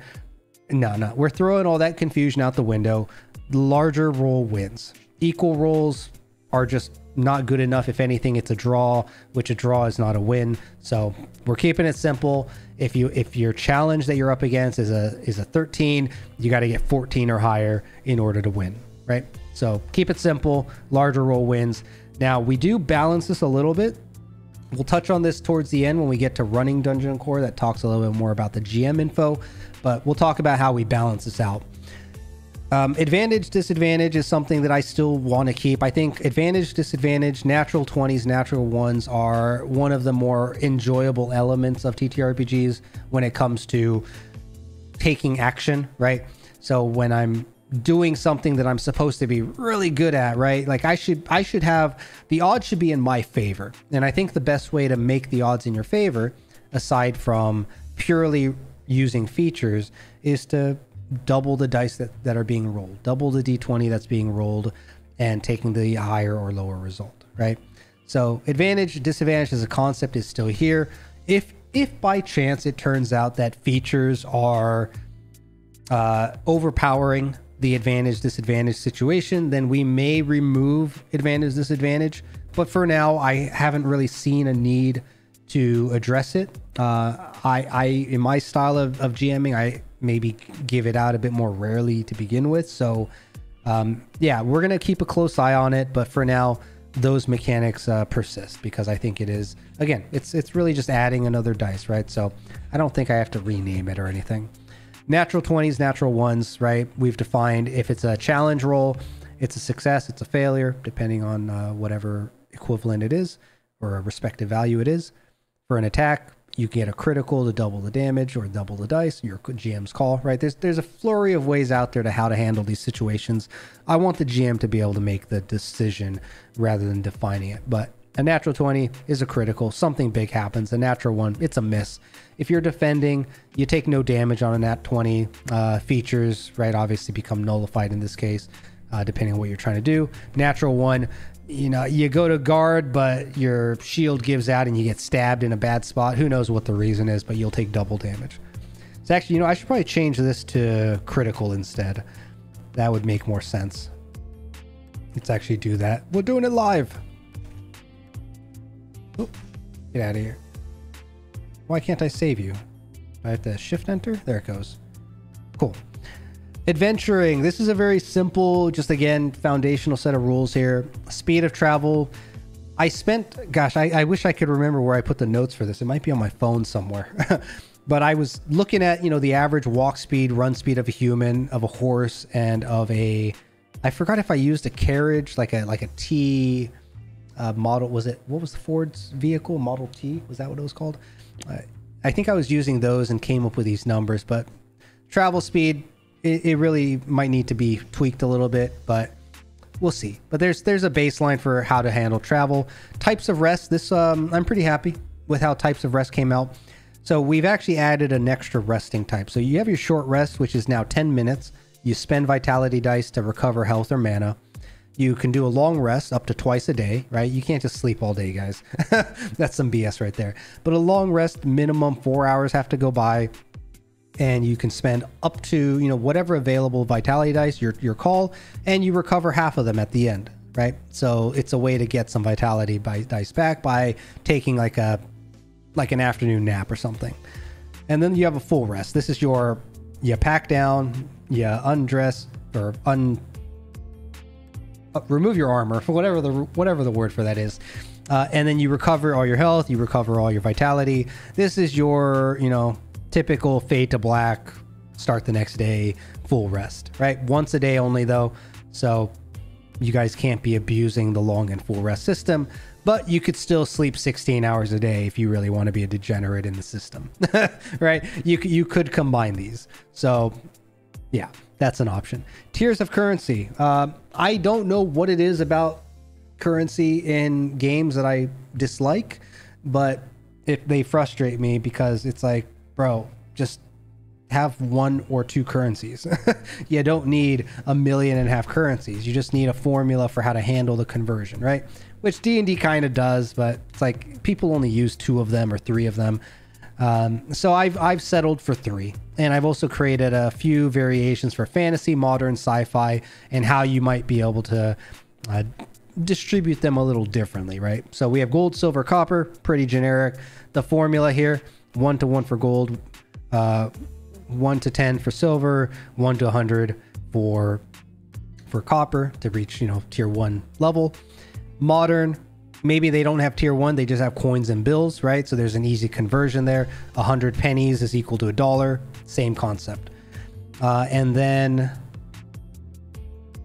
oh, actually, you know what? I just realized, if that's the case, this needs to be here.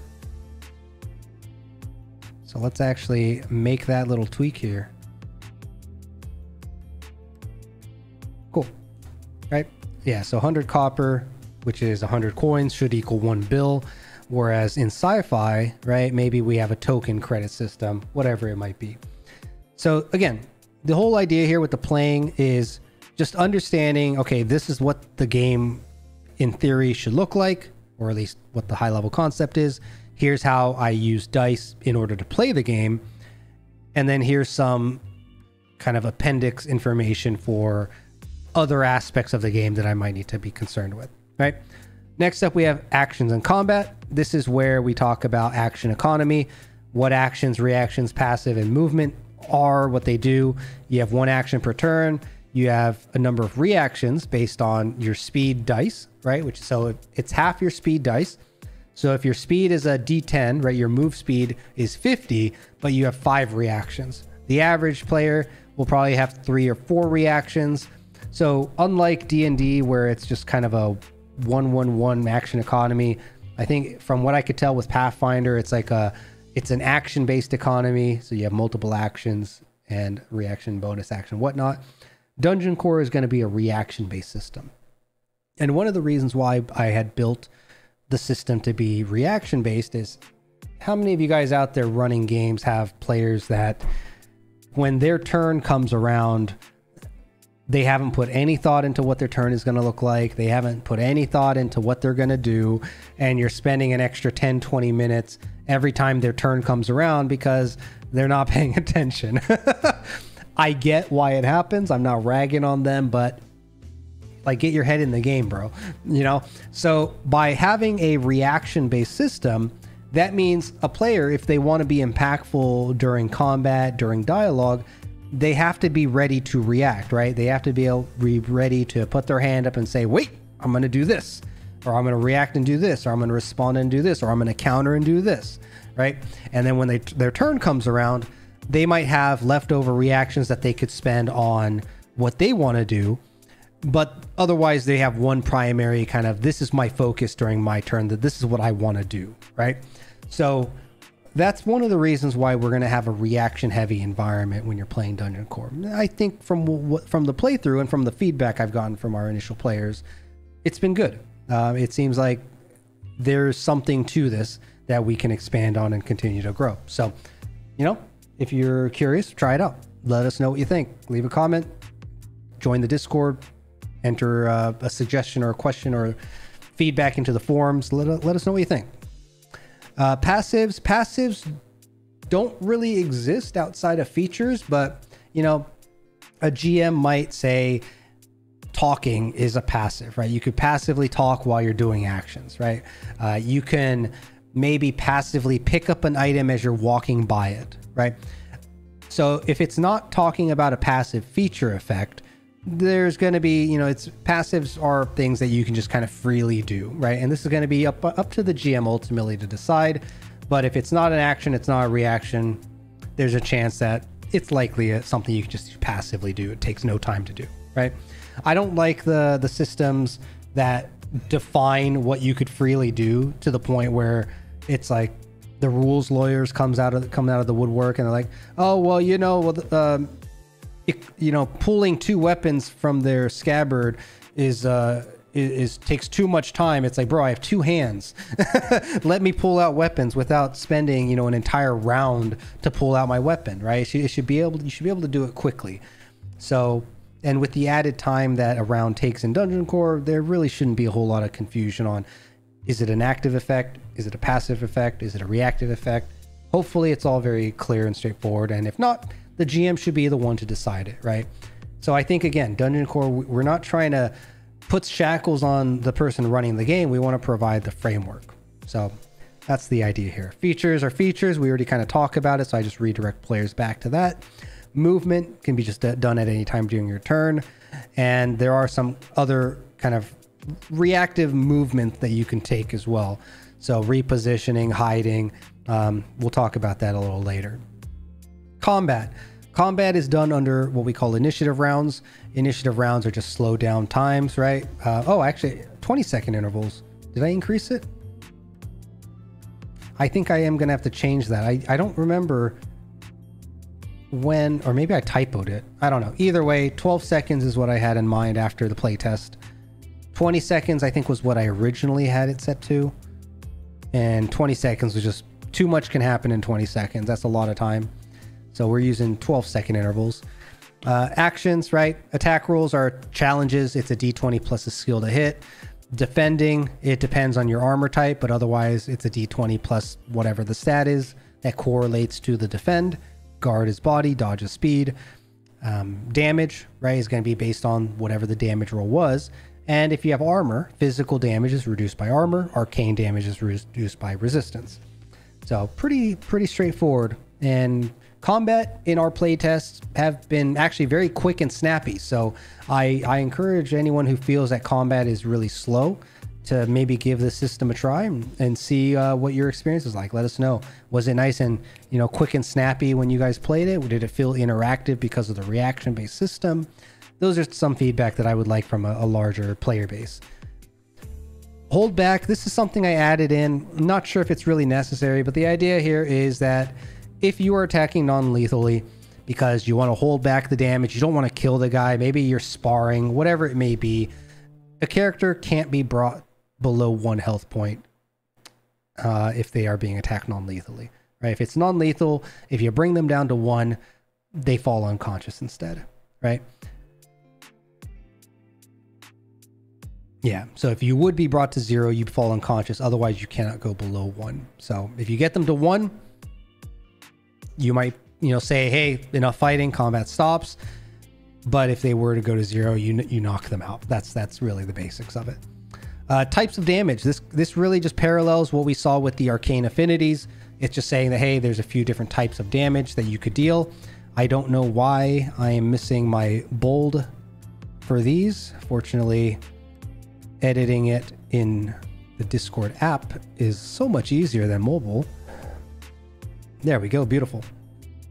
But yeah, physical damage is a type of force damage, but physical that is non-arcane is your generic, you know, blunt, pierce, slash damage type. And arcane damage types will be based on the affinity. So if I say I want to deal lightning damage, that's going to be a form of light. You know, as much as energy. I don't have a category specifically for energy, but something like plasma would be warm affinity, right? Something poison will be dark affinity. If you guys have any suggestions here, it's like, hey, your naming here kind of blows. Do let me know. I don't know if laser and lightning are best categorized under light, but my goal here was to try to come up with 4 different subcategories for each affinity type, right, for damage purposes. Also, a couple of you may have noticed we do have emotional damage that can be dealt as spirit affinity. So, you know, have fun with that. All right, downs and death. This is really kind of what's going to separate the risk of death in this system versus other systems. So when a character reaches 0 hit points, we have a mechanic called critically wounded. And when a character is critically wounded, they fall prone and they are now subject to a death timer, but they are still able to act normally. Now, what's dangerous about the death timer is that once you receive it, you have to heal a certain amount of health to remove it. And if you don't, you might die after a certain period of time in game. Now, how this is tracked is when you hit 0 health points, you roll all available vitality dice, which means if you've been spending vitality to activate certain features, or if you've been tapping into your life force to benefit you in some way leading up to this point, you might have a smaller pool of life force / vitality to draw from, right? But if you haven't really spent any of it, or maybe your vitality dice is small, large, doesn't matter, you'll have a pool of time based on the type of damage you took, right? And if you have a little bit of time, maybe it was a really damaging blow. If you have a lot of time and you maxed out a lot of the numbers, maybe, you know, by chance you're holding on, right? It was shallow, maybe it missed a vital, whatever the reason may be. The difficulty here, however, is that when you get hit and you're critically wounded, you should be afraid, right? You should be afraid that your character is going to die. I think D&D does a terrible job by making a character incapacitated when they start their death timer, and then when they get revived, it just becomes this rubber band game, right? So what we've done instead is that when you take damage while critically wounded, the timer gets smaller. So you want to try to avoid getting hit as much as possible when you're damaged. However, you can delay and you can keep a person alive as long as they keep getting healed, right? So if you need to try to keep them alive until you can get to town to, you know, properly, you know, bandage them up and remove the healing, or remove the status effect, you might occasionally try to heal the character to replenish some of that. And as long as the character gets restored a certain amount of health, the critically wounded will go away and they will be considered, you know, stable, right? We don't have a stable condition. It's just all based around whether the critically wounded condition is in effect or not. So if they're critically wounded, they're at risk of dying. If the critically wounded is removed, they might be in a really shitty state, but they at least will be stable for the time being, right? Obviously, if they get hit again, they drop to 0, they get to have, you know, start the clown music all over again. But the amount of health that has to be restored is going to be the max health minus the timer value, right? So the max health should always be larger than the total value of what your vitality dice can provide. So as long as I might need to actually do the math the other way around now that I think about it, right? Because they need to heal a particular amount of health. Whereas if the death timer was large, no, this is right. Yeah, if the death timer was large, they have a lot of time to survive. So they have less health that needs to be recovered to remove the condition. Whereas if they are in critical condition, they have a lot more health that needs to be restored to become stable. And this is something we had done, I forget when, maybe a few weeks ago. But we have a player reference sheet that we've made. So is there a good way to maybe open this up? Here, let me actually move it to a browser and we'll switch over to it. So we've created a player reference sheet. If my screen will change for me, please. Hello. Numlock. There it goes. So here we have our player reference sheet that outlines, right, what kind of movement options are available. How is your move speed calculated? We have actions, right? What can a player do as an action, which you get 1 per round? What does it involve? Reactions, what does that involve? I did get one feedback saying that the defend reaction doesn't tell us what the benefit is if you succeed. So I'll probably need to append this at some point. And then we have a list of the conditions that are available. And conditions are a little less important, right? But critically wounded, death timer are all going to be here. So yeah, player reference sheet. Feel free to pull that when if you decide to play. All right, coming back here. So that's actions and combat. Arcana, I don't need to get into this too much. Arcana just kind of talks about, hey, what the hell is Arcana? I put magic in the title because that'd be more familiar for people coming from outside the system. But the whole idea here again, right, is that Arcana is a catch-all umbrella for all things magical, supernatural, mysterious, unexplainable. It's all going to be categorized under the term Arcana because, well, that's what I want to see. I want there to be, again, that flavor agnostic kind of environment where if a GM wants to run a superhero game, right, you can use Arcana to define superpowers. If you want to play high fantasy, you can use Arcana to define magic. If you want to play sci-fi, you can use Arcana to explain, you know, unknown Xenos technology. That's the idea. So it just, again, covers using arcane features, what are mana points, and then how much MP, mana points, do arcane features cost. And this is really simple. It's just the cost of the feature is the rank that it is cast at. So if I cast a feature at rank 1 mana point. If I cast a feature or invoke a feature at rank 3 mana points. And we obviously need to do a little bit more, you know, extensive testing on if that is fair, but for the time being, it seems to be. So yeah, let us know what you guys think if you try it out. Last couple left. Running Dungeon Core. Running Dungeon Core, pretty straightforward. This is more for game masters to just quickly review. How do I define challenge difficulty? So challenges go up against the difficulty score. If the challenge roll is larger than the difficulty score, the challenge is successful. If it's equal or lower, right? If it doesn't exceed it, then it fails. Now, passive scores. Initially, when you start a challenge and it's not based off an existing value that is known, right? The difficulty, say attacking a character, right? Let's say a creature attacks a character or a player attacks a creature. What am I rolling against? So I want to say in the actions and combat section, we had touched on it very briefly, but yeah, hit difficulty would be 10 plus half the target's max speed. So half, you know, if a person's speed is say D6, right? Their hit difficulty, their passive, would be a 13, meaning the attack roll needs to be a 14 or higher to connect. So passive difficulties generally are going to be when an object or an item or an entity or a situation has stat dice that can be used to determine what the difficulty score will be, right? Difficulty score in general, however, I've tried to create what I hope to be a reasonable matrix of ranges. So the player or the GM could determine a difficulty score. So this would be more for something that doesn't have stats, right? Like an object or a difficulty of perceiving something, right? Like an insight or perceptive type of a check or a challenge. So in this case, we have a base rating and a difficulty rank. The difficulty rank is going to be determined by the GM. Is it going to be an easy challenge or is it going to be a difficult challenge? And that's rated 1 to 5. So you would take then the chance of success that you imagine the party should have for the particular challenge.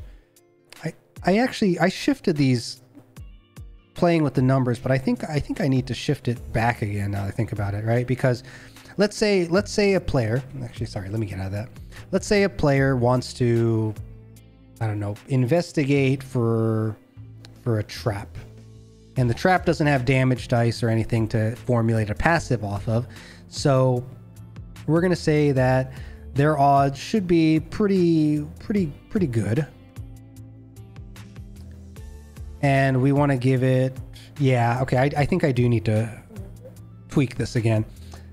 But regardless, the idea here is that there is a set base rating that the GM could target, And then there is a difficulty rank that could be added to the base rating to then augment it as necessary. So if a difficulty challenge or a difficult challenge might add an extra 5, whereas a simple one may just add a +1. So yeah, thinking about it, trying to think about it here. Excellent rates. If I 1 to 15, 11 to 15 are pretty good odds. So that part could be remain the same. But yeah, maybe I can't do it in increments of 10. Let me know what you guys think. But difficulty score, I might have to make some tweaks to. We'll see. We'll see. I'll math it out. And then we have here just a very simple matrix of how to look at item cost.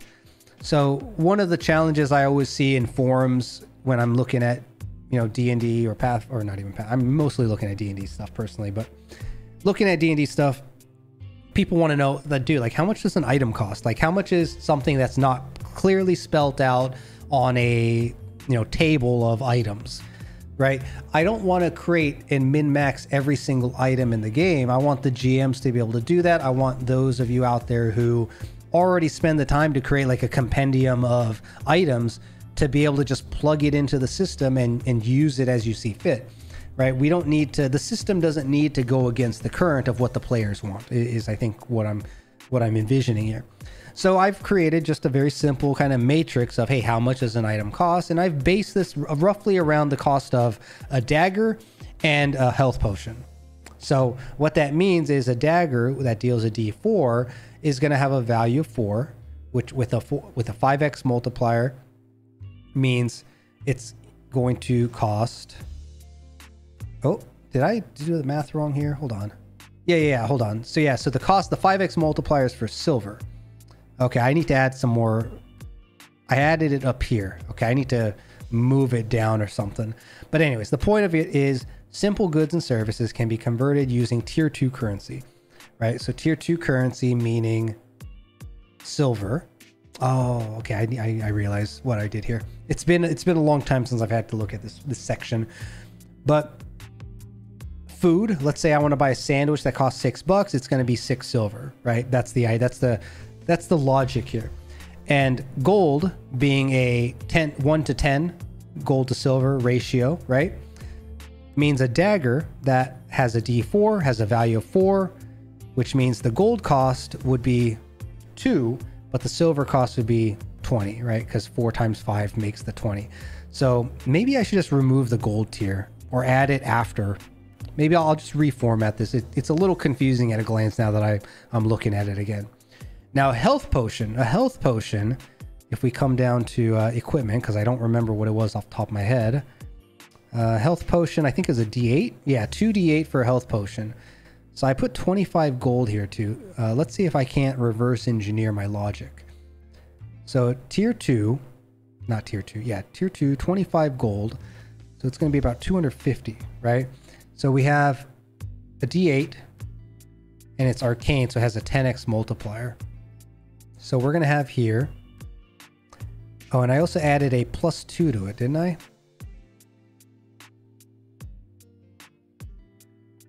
This is the only downside of using the Discord, is that because I have everything favorited, it should be a little cleaner for anyone else popping in here. 2d8 plus quality. Okay, so we don't have any quality multipliers here. So if I come back to cost of item, so 2d8, it should be about 240 10x multiplier because it's a health potion, which is arcane, which makes it 24 gold. Sorry, 10x multiplier, 240 gold. That's not right. I need to remath it out. All right, we'll be looking at this a little bit closely. This is why we're doing it on this channel instead of on the official Dungeon Core channel. I need to review the cost, make sure I had the math done right. But anyways, the rest of the system though has been pretty smooth. Again, we've done one playtest group. We have one group that we're sitting in on. I am going to be looking to run additional playtest groups here in the near future. And what I would like to do is actually pick up my first looking for party invite. So again, In order to join this, you will need to be a supporter in order to add your comments to the looking for party. Maybe I'll do one in each category just to see you know, whoever's interested. But if we go to support Dungeon Core, so support Dungeon Core, it's an entirely crowdfunded effort, right? I want to create a system here that is built for fans of TTRPG that doesn't really try to monetize the players too much. So we have 3 tiers that we have open on our Ko-fi, whatever it's called. Actually, dungeon managers are currently closed, so we're going to open this later. But yeah, Traveler is really just the support donation tier. Doesn't really provide you much. It's really just to show your support. We have the Dungeoneer tier, which is currently open in alpha, which is what we're in, which is $3 a month, which is going to give you the ability to also add reactions to posts. Because we don't want reactions to get spammed everywhere, right? We also grant you the access to character sheets so that you can come in here, save your own character sheet. Obviously, you could always copy the information into your own Discord, so we're not trying to limit you in that way. But if you want to share it with the community, post an image, right? Make it interactable or at least viewable, share it in one place. This is a way to do that. And then we also give you the ability to comment in the where is it? Looking for party channel, right? So for example, if I come in here and say, hey, we're going to make a DungeonCore 20 playtest groups by Dregn, and let's go ahead and we'll grab the official DungeonCore icon here. Wrong folder. All right, and then it's going to be us open. We're going to run scenarios, and as much as I want to live stream it, no, we're not going to live stream it. I may make a disclaimer for any groups that are interested in this that we may record it for future live streams, because we do have a YouTube channel where we will be looking to put some videos up. What I would really love to do is anyone who enjoys playing Dungeon Core, if you play with group and you record the session and you make like a, you know, short clip of something that happened that was cool or funny, send it to us. Post it in the Dungeon Core forums with the what is it, the video clip tag. And if you give us permission, I'd love to showcase it. And if you have like your own YouTube channel, I'd gladly plug it in. If you enjoy the system, I want to see you guys enjoying the system. So yeah, so this will be what do I want to even say? This post will be used for playtest groups hosted by creator me running DungeonCore 20 games. If you are interested in joining, leave a comment. Cool. So we'll make our first post here. There we go. Oh, it adds the logo right in there. That's fine. All right, so we got our first post here. I actually like the forum. I think the forums in Discord need a little bit of tweaking to them. They need some work done. But overall, it seems all right. And then we'll make a post here. Who wants to play some Dungeon Core? All right, we got a couple posts in there, right? Last page actually under the Dungeon Core system is one called Terms and Conditions, and this is not what you're thinking. Terms and Conditions is going to eventually be a large glossary for terms and conditions that are used in Dungeon Core. So it's like, hey, I need to quickly search, what does being charmed do, right? Yeah, you could look at the reference sheet, but I would like to have a place where users can search, right? gosh, I think I had, oh, I deleted that one too. Critically wounded, right? So let's see. It should filter. Yeah. So I would like to create an environment here where we can have a glossary that's searchable with all the terms. But because we're in alpha, this is a bit more, this is incredibly time consuming when we're still maybe making some changes here and there to the system itself. So this will come later, but we'll see how that goes. But it is something that will be in the system if we get some traction and you guys are enjoying it. Cool. So with the exception of the library itself, so the library, I guess this is where we'll wrap it up, but the library is where GMs who support us can add and can create their own features.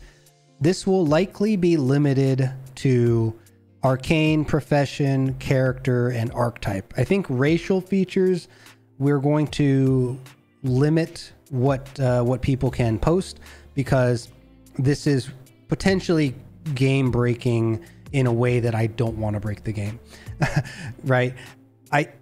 There's a little bit of nuance when it comes to the racial features, and it's also maybe part because racial features are probably the one element of balance that we can control, whereas other features could get out of control. And honestly, I'm okay with them getting out of control as long as it's within reason, right? I think a high level character with a maxed out way of hitting a target, like if the purpose of the character is to be like a dead eye, right? Like I hit every shot, right? One shot, one kill, whatever it might be. I think a character should be able to do that. But by the same token, if a character can do it, theoretically an enemy could do it too, right? But the enemies maybe won't have certain advantages or bonuses via stat line, or who knows what the reasons may be. So yeah, every feature channel has a pinned searching for channel, which has a mini glossary of all the items that we've created. A little bit of a description on just like a recap that may be relevant. So racial features have a glossary here.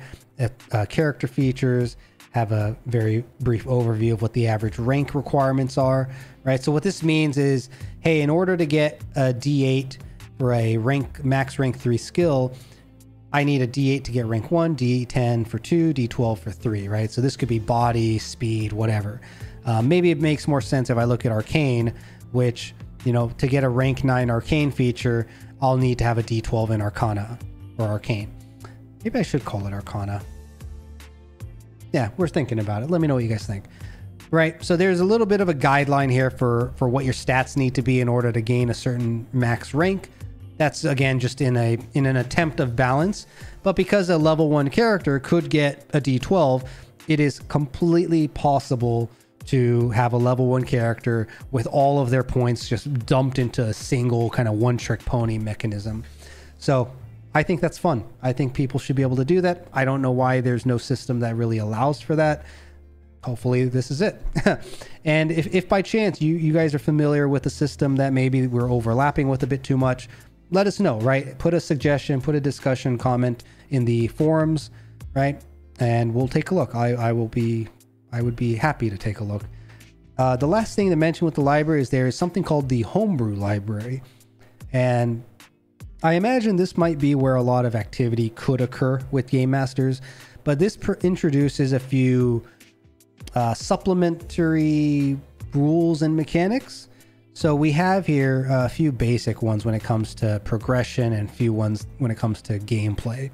The ones that I typically reference at the moment is going to be under stat and progression. So simple NPC calculations is something that I had linked, if I'm not mistaken, under quick calculations for non-player characters in the running Dungeon Core points to this.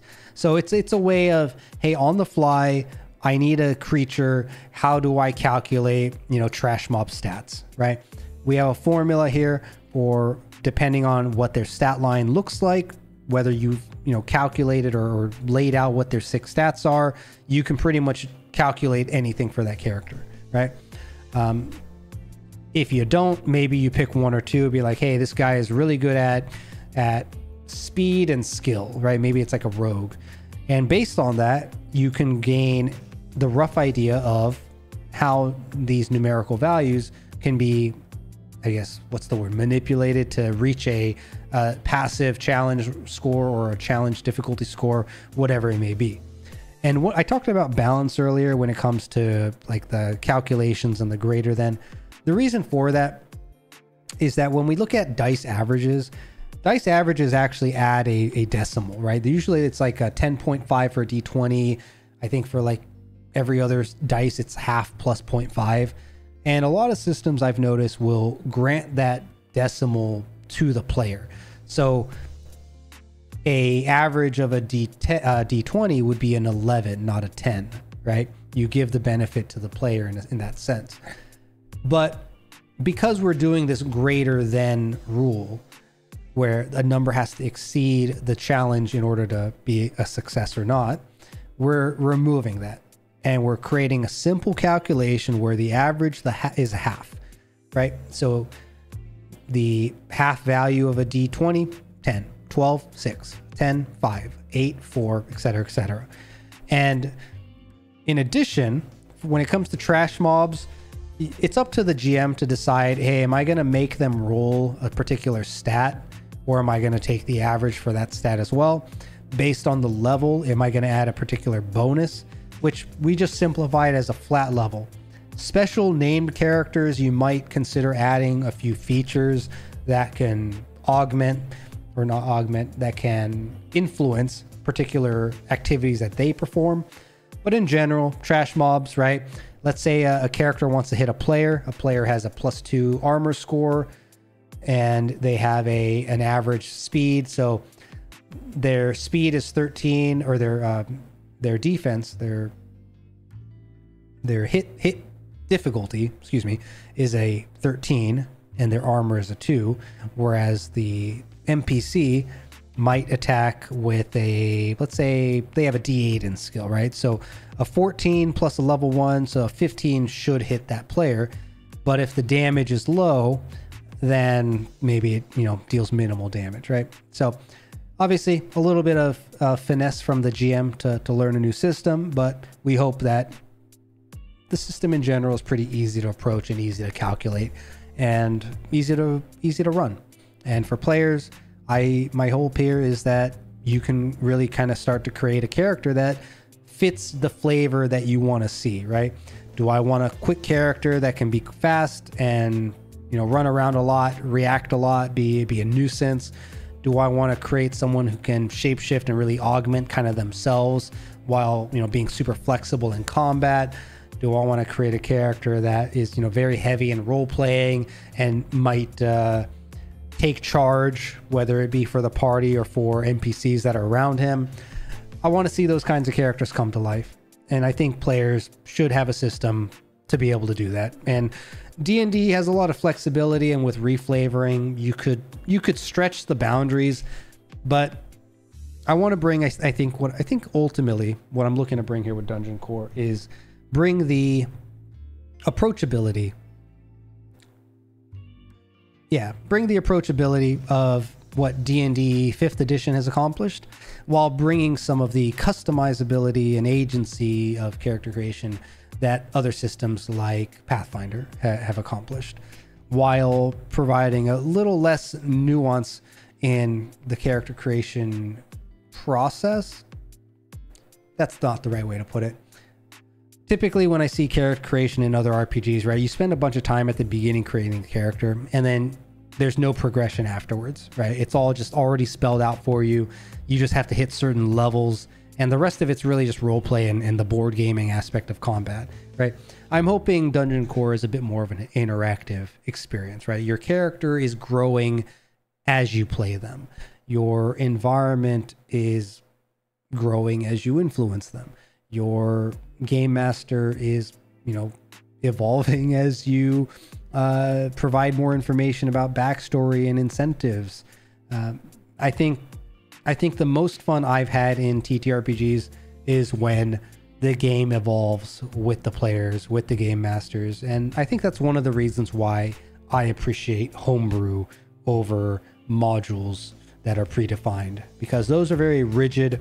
Yeah, they might be easier to pick up and, you know, drop players within, but I think a homebrew environment has a lot of good that it can bring, as you know, because what really is there to homebrew at the beginning? You don't have to build a whole world. You just have to, you know, understand a location, an objective, and maybe a little bit of breadcrumbs for some plot. That's really all you need. So I think Dungeon Core helps to accomplish that by providing just a very simple set of mechanics. Now, what are we looking to do? We're already pushing a little bit past the 2-hour mark here, but let me share with you all a couple of resources, or at least where you could find us. So for that, let's swap back over to the browser. So we have our Ko-fi. This is again where members can donate, support the initiative, support the project. We have our membership tiers, so you could toss a coin, just show some support. And then we're going to be adding maybe some benefits here, but you will get the supporter role traveler in the Discord. And I should remove that because all members have access to the library channels. You just can't interact with them. The Dungeoneer, $3 a month, right? You get the unique role in the Discord.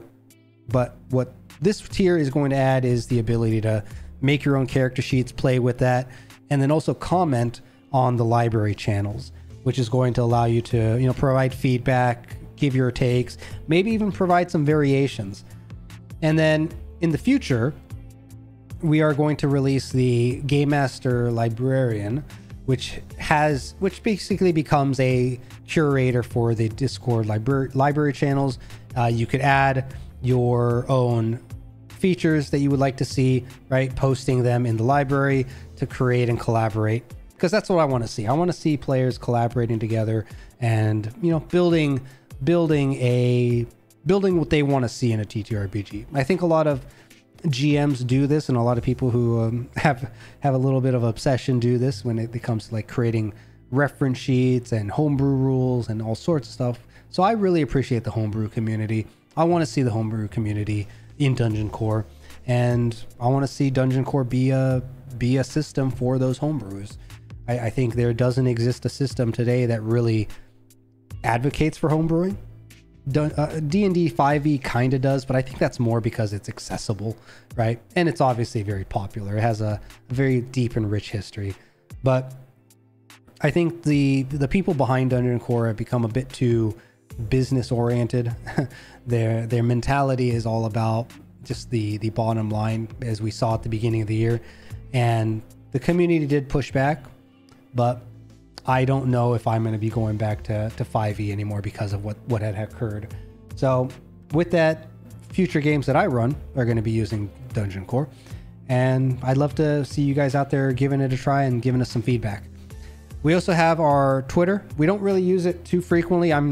I come from the generation before Twitter, so it's still a very new kind of ecosystem. I'm not on it all the time. I'm not on my phone all day long. So, but occasional, you know, announcements, special things that are going on, I will look to post here.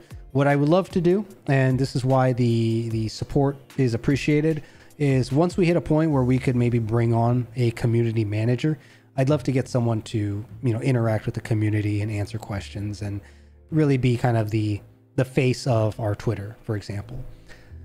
I talked about briefly having a YouTube for Dungeon Core. We do have a YouTube. We don't have any videos on here yet, but what I would like to do is eventually post the playtest, the pre-alpha playtest that I had run and posted here. I would love to also work with maybe 1 or 2 game masters on a kind of a Dungeon Core production set of games where we help to what's the word? I'm trying to mix broadcast and produce broadcast.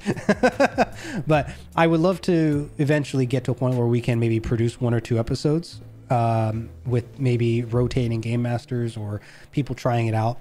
I think the way that we would start this, however, if there's interest, is if you run Dungeon Core and you're recording, if you create like a video, or if you're a curator yourselves and you have your own channel, I'd love to, you know, share maybe one of your videos on our channel just for the awareness sake, but also to show, you know, what people playing Dungeon Core looks like. I think that'd be a good collaborative way in a win-win environment that kind of goes towards what I would like to build with Dungeon Core, right? That win-win situation between players and game masters, and then also with the system and creators out there. So we have our Discord, which is where the rules exist, right? We have the Ko-fi, where you can support us. If you would rather see a Patreon does take a cut, so I stopped using Patreon. But if you guys out there would like to see a Patreon for that, leave a comment, and I'll consider having it parallel, just because, you know, you could just choose your preference, I suppose. And then socials on Twitter, and content one day on the YouTube. But if anything, I would say the important places, if you want to check it out, is go to the description and check out join the Discord, because that's where the rules are. That's where you can, you know, start looking at how to play.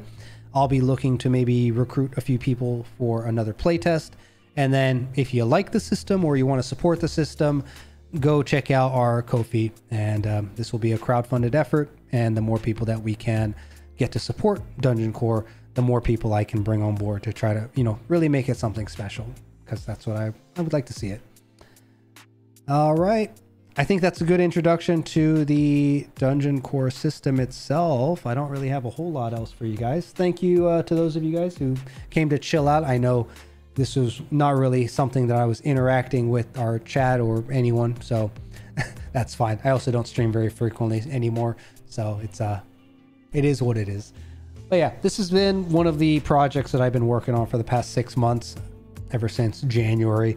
It wasn't intended at the end of 2022, so it actually ended up kind of shifting my priorities around. But through the playtest, through my own just mathing everything out, and through what I've observed, there is a lot of flexibility with Dungeon Core. There's a lot of creativity that we can see with Dungeon Core, and the fact that combat situations are smooth and snappy, I think we got something here. So give it a try. Let me know what you think, and give us some feedback in either the forums channel on the Discord, or drop a comment. And soon, sometime this month, I'm dreading it, because I'm gonna probably face reveal, but I'm gonna make a video talking about Dungeon Core, trying to keep it maybe to an hour. So this was maybe a bit of practice for what I would need to talk about. I know we went into a bit more depth talking about each kind of section of the Discord, but yeah, the official channel will be getting some videos hopefully here soon. And I would like to get my playtest game cut down to be like a bit of an example of what a game could look like. So we have all that information. Stay tuned for that. Let me double check here what we had on our description. We have our Discord invite link, we have our Ko-fi link, and we have our Twitter link. We do not have the YouTube link, so actually let me add that. Stay tuned at DungeonCore20. All right. The YouTube link has been added to the description, so feel free to follow us if this piques your interest, and I hope to see you guys try it out. Let me know what you think. And with that, thanks everybody. Take care, enjoy your weekend, and I hope to see you all soon. Bye.